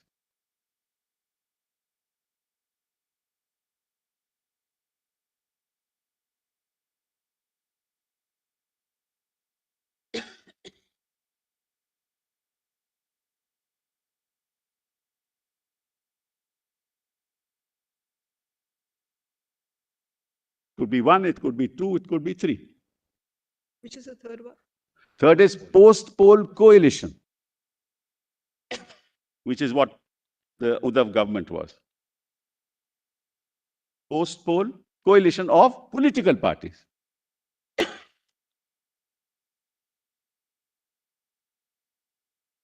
And the fourth is post-poll alliance of political parties. The governor, under Article 168 of the Constitution, is not a member of the Legislative Assembly, but he is part of the legislature. He can't recognize anybody other than political parties. That is the constitutional fundamental framework within which the House functions. That's why we did away with Gayaram, Ayaram. Lastly, the governor is not part of the. He is part of the legislature, but not a member of the Legislative Assembly. So he only recognizes, because he is part of the legislature, the political parties, the legislature parties. That means my identity is associated with my party in the House. I have no separate identity. Otherwise, mothers 10 from one party, 2 from another party, 3 from another party will go to the governor and make the government fall. And then my learned friend's argument, see, the governor is fully satisfied that you have lost the confidence of the House because 10, 2 and 3, along with the present dispensation, make the majority. So you back on Ayaram Gayaram days? The whole purpose of the 10th schedule is to get rid of it. Numbers in the House will not make governments fall. It is the alliance of parties in the House that will make the government fall. And that's the application of mind of the governor when he decides to ask for a trust vote. See the havoc it will cause. All you need to do is to look up numbers, and they will say, Malats, on public platforms that it is a call of conscience. Malats, we know the extent of their conscience. They'll go to the governor and say, see, we give you the numbers now. This is my letter to you. We are now the majority. This government, this chief minister has lost the confidence of the House. See the numbers. And it will be argued that, look, it's demonstrated that it doesn't have the majority and therefore hold a floor test. You see the consequences of this argument on the democratic polity of this country. That's one issue, Malats, I will deal with. I just want to point out. Number two, even more important, which is something that I mentioned earlier also, and in detail, Malats, in my note, and which they did not comment on at all. All the council have not commented on the concept of the whip.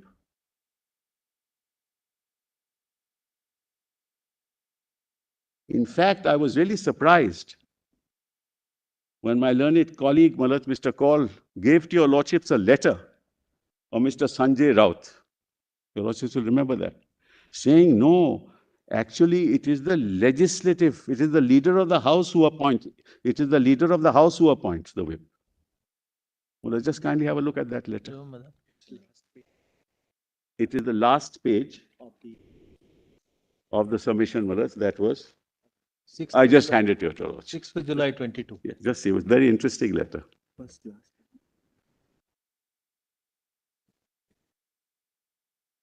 Now, your lordship sees this.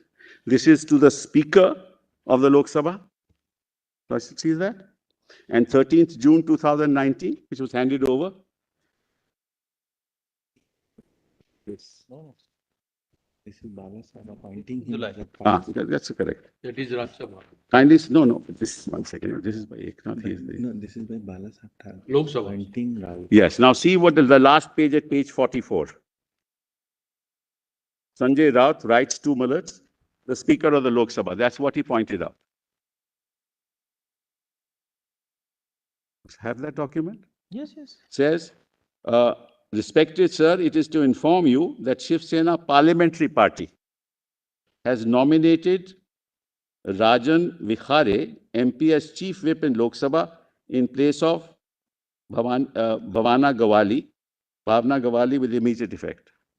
Signed, Sanjay Raut, leader of Shiv Sena Parliamentary Party. Correct, Malats? Now just see the previous page. Sanjay Raut is a member of the Rajya Sabha, not a member of the Lok Sabha.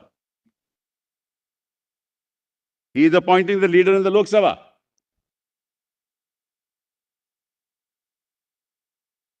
Appointment of Shiv Sena Parliamentary Party leader for both houses, Lok Sabha and Rajya Sabha. Dear sir, Shiv Sena has the strength of so much in the Lok Sabha. Previous page, Malats. Vinayak Bhaura Raut is the Shiv Sena group leader in Lok Sabha, and Sanjay Raut represents Shiv Sena as group leader in Rajya Sabha. In addition to the above, I hereby appoint Sanjay Raut, member of Rajya Sabha, as Shiv Sena Parliamentary Party leader for both the houses of Parliament, Lok Sabha, Rajya Sabha, as a facilitative measure. May I therefore request you, esteemed office, to take note of the same and communicate accordingly. And Malats, I gave to your lordships chapter and verse. Erskine May, all the authorities, Malats, as to how it is the political party that appoints the whip in the house. Paksh Pramukh. And this whole argument was jettisoned by showing this document saying, see, Sanjay Raut is appointed. He's not even Malats, a member of the Lok Sabha. He is empowered by the party.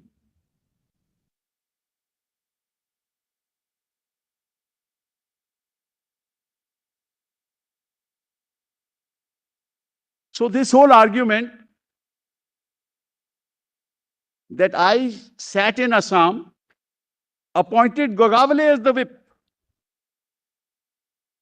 Where does that come from in constitutional terms?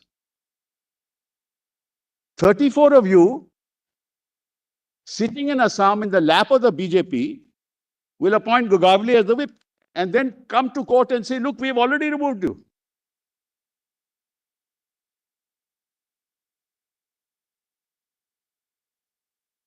Under what power? Sorry for interrupt. This may not be relevant for the. Sir, if you don't mind, sir, rejoined sir, I mean, I really will appreciate.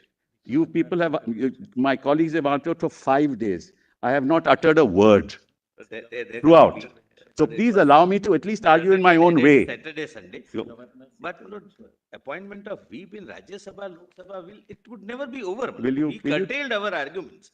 In a rejoinder, my Lord, appointment of whip in Lok Sabha. Well, if you want, I can sit down and the court can decide, since you are the master of the ceremonies here.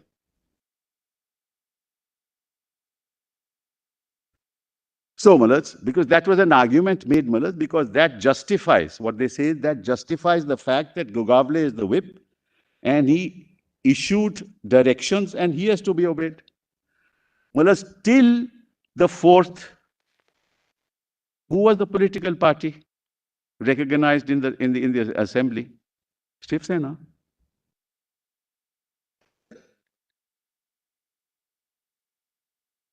That was a political party. Who was the whip, Malaj? Sunil Prabhu.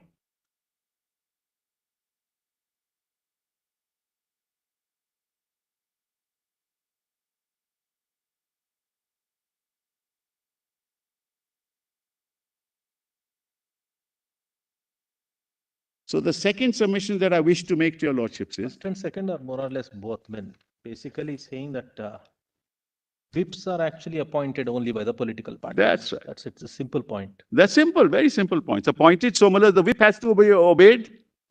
Sunil Prabhu had to be obeyed. You made this point. Yes.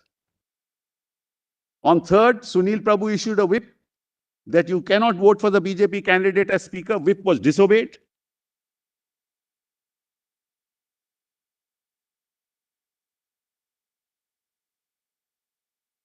He cannot appoint himself as the leader because Ajay Chaudhary became the leader on the 21st of June itself when we removed Eknath Shinde. That removal of Eknath Shinde and appointment of Ajay Chaudhary was conveyed to the Speaker of the House. The Speaker of the House recognized it. So how could the governor call Eknath Shinde? Who is Eknath Shinde? I'm talking in constitutional terms, Malaj. Argument is Eknath Shinde was the group leader. Where was it? Under which law? Which group?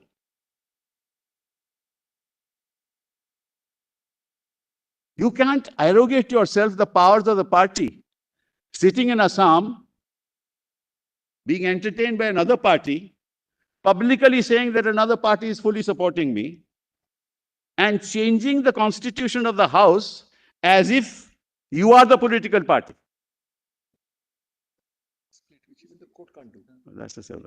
That's the second, which I will argue, Malaj. I won't take too long, Malaj, just so that we reduce the level of controversy. Number 3, my learned friend, my colleague, Mr. Kaul, Malaj, argued that I am the party. He says, I am the party. I am the Shiv Sena. Well, on what constitutional basis can people with 34 members say they are the Shiv Sena? Are they recognized by the Election Commission as the Shiv Sena? Shiv Sena is a registered political party with a political leadership, Malaj, intimated to the Election Commission under Section 29A of the Representation of People's Act. The moment the recognition takes place under Section 29A, that is the decision of the Election Commission, which is final. That decision was not overturned by anybody. When all this happened till the 4th of July. So, Bullet, how can Eknath Shinde's group of 34 say, I am the political party? It has no constitutional basis. And for 5 days we have heard this, Mullah. I am not saying that I have split.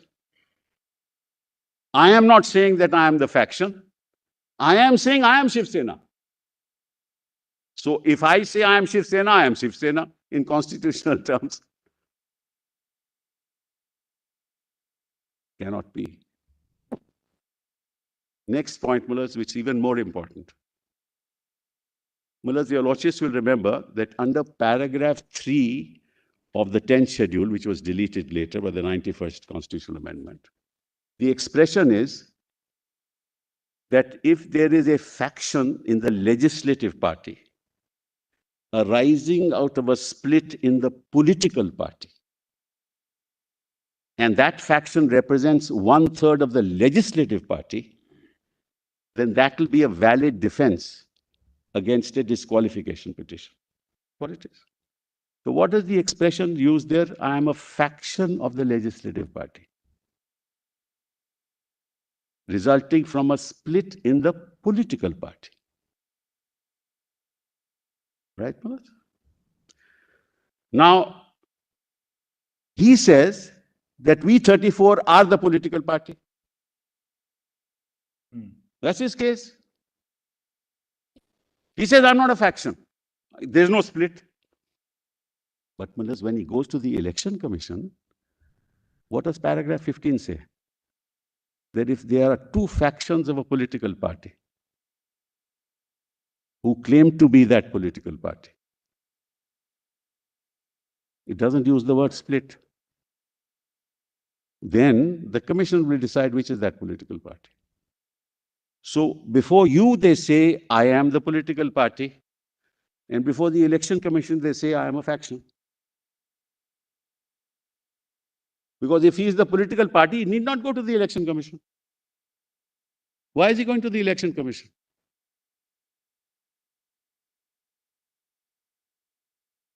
He says there's no difference between the legislative party and the political party, which is Malaj, a mockery of the 10th schedule itself, because the whole purpose, Malaj, of differentiating was that members of the legislative party will not do acts which amount to voluntarily giving up membership of the party or vote against the whip, which will result in defection. The whole purpose of the 10th schedule is to differentiate between the legislative party and the political party. And the whole argument is there is no difference between the legislative party and the political party. I am the political party. But if you are the political party, why did you move the Election Commission? Well, let's take, for example, 3 people out of 5 belonging to the Congress party. They are a majority. They go to the governor of Goa and say, I am the political party. We're the majority. Topple this government. Numbers are stacked against, government will be toppled. They will never go to the Election Commission. Why? Because there is the Congress party outside. What will the governor do?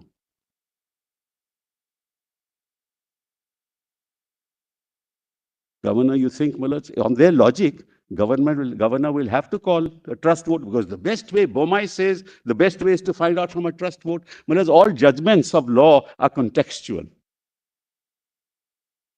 Unless there's an underlying basic principle, like basic structure. Otherwise, all judgments are contextual. When your lordships, Mullahs, decided on Shivraj Chauhan, the context was what? 22 resignations. Context. And 6 were accepted. Yes, 6 accepted. Not only that, 13th of March, governor tells him to hold to call the assembly, which is called on 14th March, and hold the trust vote on the 14th. The chief minister says, no, I adjourned it. He didn't put it in the agenda. He adjourned it to 26th March, if your lordships will remember. So he adjourns it to 26th March. Then the petitions are filed. Saying, how have you adjourned it to 26th of March? Because the governor told you, matter comes to this court, and your lordship says, look, this is the best because all those 22 letters of resignation are with the governor. Then your lordship said another thing, which I'll read later to your lordship. Your lordship said, as far as the disqualification is concerned, who stopped you from disqualifying? That's paragraph 82 of your lordship's judgment, where your lordship said this. Nothing stopped the governor, the speaker to disqualify if he wanted to disqualify. But once people have resigned, so it was in the context of 22 resignations, context of 6 of them having been accepted on the 14th of March itself on the advice of the chief minister.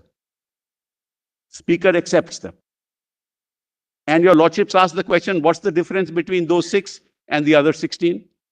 There's no difference. They have come, the signatures are there, they have given to the governor. What else can we do? And who stopped you from disqualifying? Whereas what has Shivraj Chauhan got to do with this? This matter? There's no bearing. We're dealing with what? We're dealing with 34 people, which is a faction. They can't all say they're not a party, that they are the party. It's because they can't be the party. It's a faction. How does the governor recognize a faction? Under what constitutional parameters does the government say, I recognize you, and therefore I'll call a floor test? It's not a game of numbers. So if you actually hold their submissions to be correct, you're bringing back the regime of Ayagam, Gyaram, because anybody can collect the numbers in the manner that they are collected nowadays, whisk them away to any other state, keep them in comfort. I don't want to use a stronger word. And then, well, let's come back and topple the government. And you'll have no recourse. Next is even more important. You're saying 3/4 is also a split. Yeah, exactly. According to you, even 3/4 will be split. That's correct. That's still a faction. That's why 3 was eliminated. You can't have sort of factions moving out, because we know how these numbers are collected. Then I remember, I showed you Kuleep Nayyar's case, where all that was set out.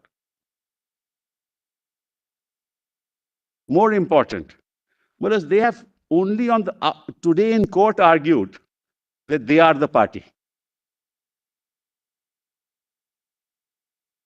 Not a single document, right from the 21st of June, till they file the petition, even there they do not say, till the 19th of July. Whole argument is, I am the party. Where have you said ever that you are the party? Never. Not a single document. This is a mockery, Malaj, that's happening in our country. And I said, Malaj, and I repeat it, it's not about Maharashtra. It's about Meghalaya, it's about Manipur, it is about tomorrow Uttar Pradesh, it is about anything can happen anywhere if you allow this to happen. It's about our future.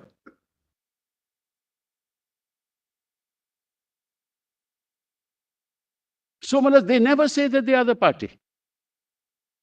Even if that, your ladyship will remember that document on the 28th of June that was read. First of all, Malaj, let me disabuse you of this whole thing about violence, violence, violence. On the 27th, when we moved this court, they moved this court. My learned friend was there, I was not there. On 27th, Malaj, a statement was made by Mr. Kaushik, who was Mr. Chitnis.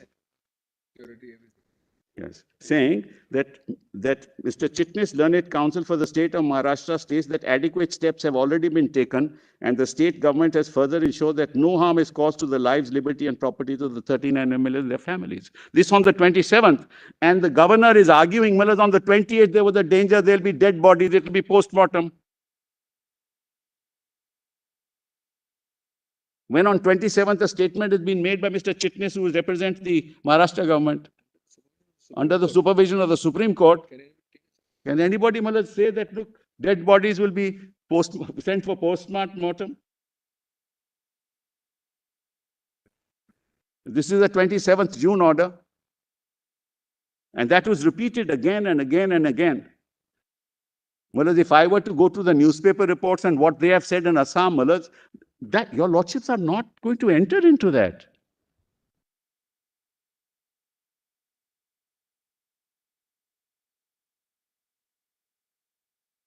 And Malas, the unfortunate part of it, and I say unfortunate, Malas, deliberately, the very thing that we wanted to prevent happened. When your lordships did not grant us stay, fine, no issue. But we went to the election commission, we told the election commission that, look, these are the very 39 people whose candidature as a member of the Legislative Assembly is subject to the Supreme Court. So please don't decide this matter till that is decided. No state did not mean that you decide no matter what happens. They misinterpreted that order deliberately, not the commission, but the other side. And said, no, Supreme Court has said, no, stay, you have to decide. And then what did the election commission do? On the basis of these 39, they've got the symbol. Only on the basis of these 39. So what are we here today? Today they argue, now we are the party, because you've got the symbol.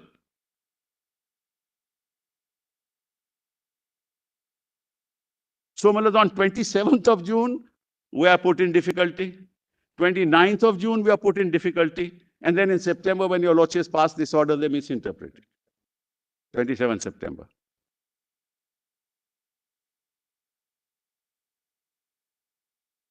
The next point, Malas, your lordships will have to consider, and I'll be very short, Malas, tomorrow so that we can finish this quickly. Next point is, Malas, they have been saying that under the mandatory rules, 7 days notice ought to be given. Correct, Malas? How many days notice have they got now? They have not filed reply till date. 9 months?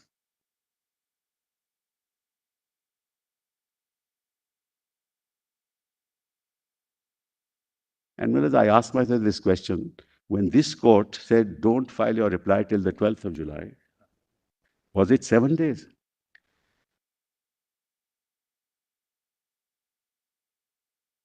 Is it fair of the court, I'm sorry to say, if that is the mandatory rule, then you should have said 7 days from the date? Shorter period? 12 days, and that also in the interim.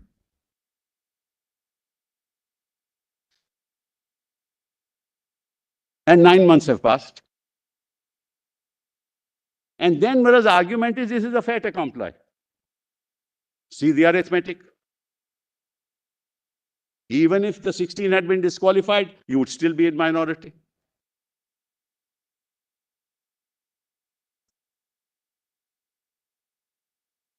And I think Mr. Salve was right. That's all speculation. What would have happened, what would not have happened. Maybe the others would have voted in our favor. But that's all speculation. Your lordships are not concerned about that. What the arithmetic is.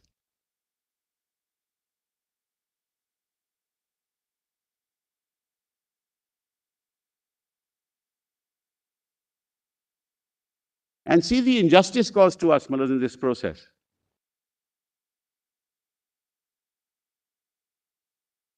So they don't file a reply. Now they say, go back to the speaker. And Malas, there is no one fact which is not admitted on both sides. That they have 34, majority in the legislative party, admitted. We don't deny it.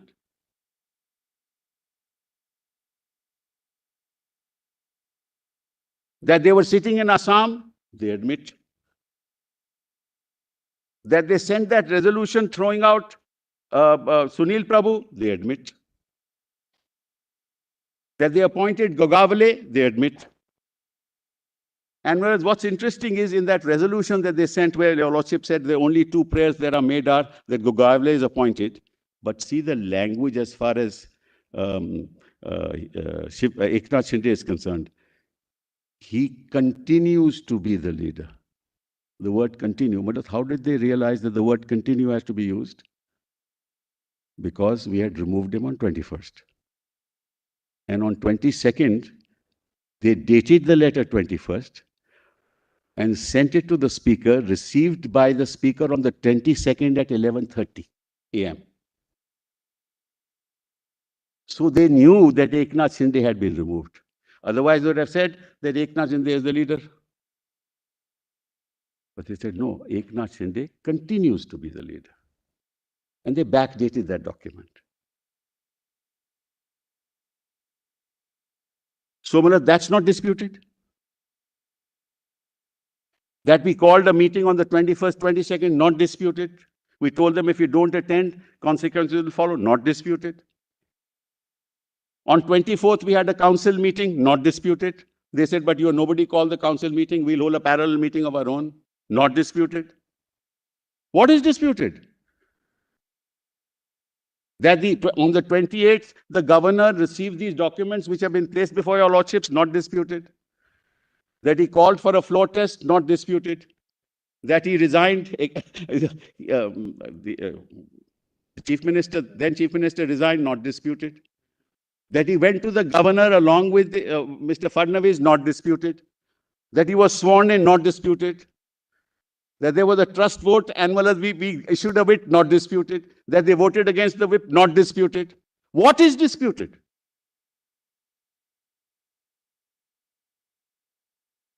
Nothing is disputed.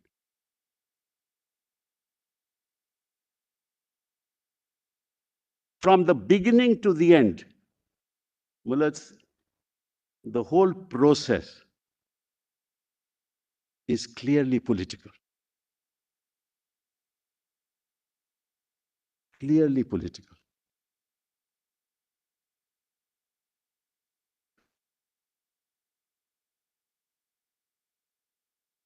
And whereas I want to know, your lordship knows about it, that a whip is appointed at the instance of the political party and conveyed to the speaker. That's conveyed to the speaker. How is the governor talking about the whip being Gogagle? He's talking about Gogagle being the whip in his communications. He's not concerned with it. That's a matter of the House.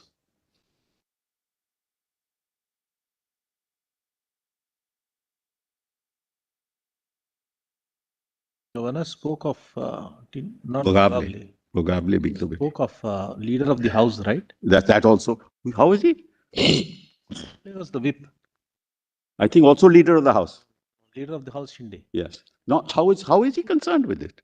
He is not there to appoint the leader of the House or to recognize.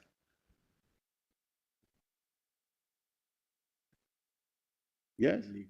He says a purported appointment of Ajay Chaudhary is illegal. How is he concerned with this?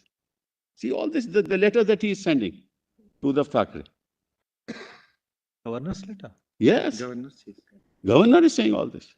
You're referring to Is para it 3. Karim? Yes, para. That is his letter to Uddhav Thackeray Yes. Ah. Yes. for holding the trust. So why is he? Yes. Trust Correct. vote का जो letter लिखा Correct. था. And he's saying all this. How is he concerned?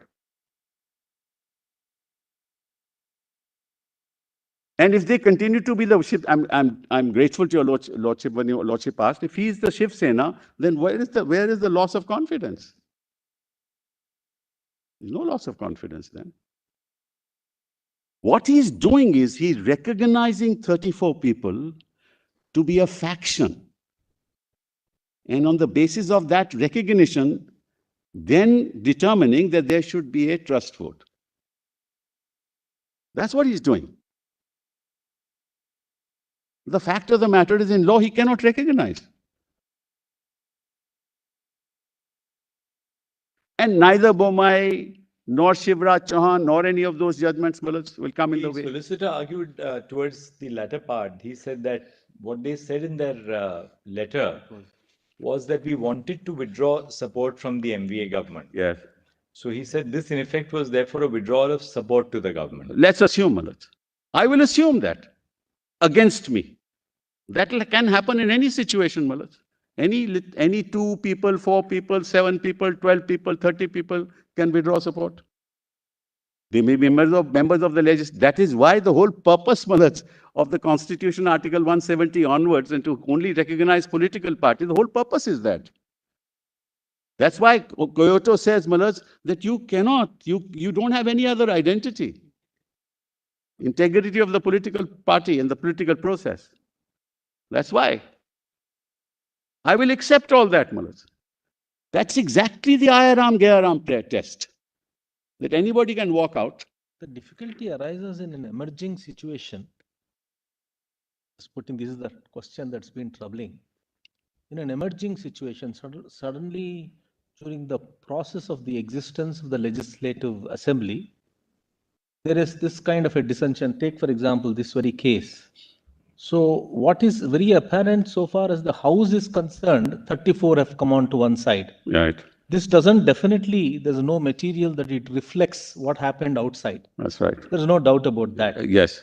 But in a situation, perhaps is it possible, how does one, let us say the speaker, when such a thing is placed before him, would he also take into account or merely adjourn the case, asking the parties to go back to the election commission and get it proved? Yes, but that, I was going to come. I was going to come to that. Well, let's forget this case. Let's take a case where people. I don't take for granted what that letter says on the 22nd, that the electorate is unhappy. Your Lordship knows, there's not a single instance of any of them making any statement prior to the 21st of June that anybody is unhappy. This is all their statement made, because they are now sitting in Guwahati and they know what the consequences. And they didn't go to Surat and Guwahati, on the 21st. This must have been pre-arranged, These things don't happen overnight. But be that as it may, I don't want to enter into the politics of it. But your Lordship is right, It is correct, but that these things will happen. But what is to be done? What is to be done is, if you are a faction and you go to the governor will say, I can't recognize you. You want to say you are the political party, Now forget this case. You go to the election commission. You say you are a faction. I am the political party. Supposing you had gone to the election commission and done that, and then attempted to change, no problem. First, the commission would have decided. In the meantime, the disqualification petitions would have been heard. That's the constitutional. And don't connect one with the other. Then the disqualification would have been decided. Then they wouldn't have been able to go to the commission because you're deemed to have given up membership of the party. And forget, so there may be no dispute at all, Why do you say there's a faction in the legislative party? There may be if two factions within the political party, each claiming that they are the party. Forget about disqualification. What's the procedure? Go to the election commission.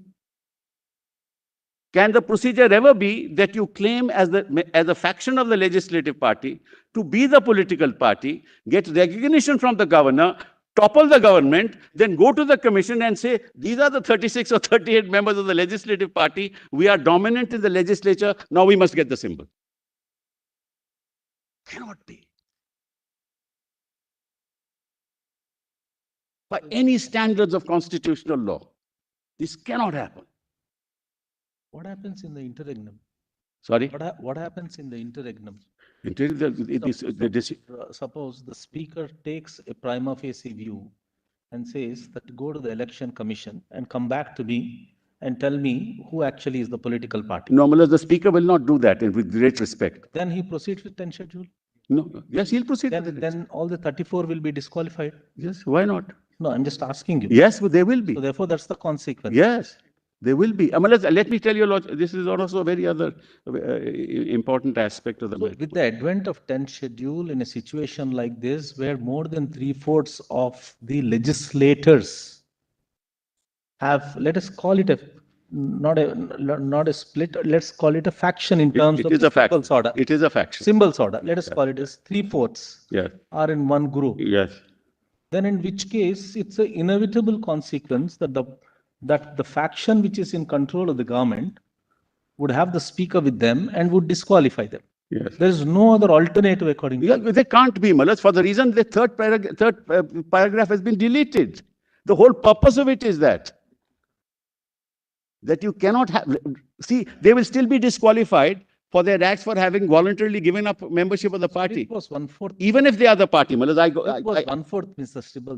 That's why I was asking them repeatedly. 1/3, 1/3, Yes. right? We are talking of a 3/4 situation. Doesn't matter, Malas, because 1/3 could have been 2/3 also. Isn't there a difference between split and overwhelming majority of legislatures? No, that's not recognized by the 10th schedule, Malas. The 10th schedule doesn't recognize it. What does Kyoto say about Kyoto? No, Kyoto doesn't say either. nothing about it. Kyoto doesn't say either, but Kyoto doesn't I talk want you about to just help us on this. I will. Tomorrow I'll help you. But just one This is something which we. one last thing I just wanted to mention, Malas. That, anyway, we'll do it tomorrow. It's better. Sorry. We'll do it tomorrow, Malas. It's better, we'll do it tomorrow. Will you give a thought? Yes. I've now given your lordships, Malas, in the entire argument. Now it won't take very long. Obliged. And that, yeah, prima facie stand that they have argued, that also just tell us about that. That just tell us that work. Sure. Deeply.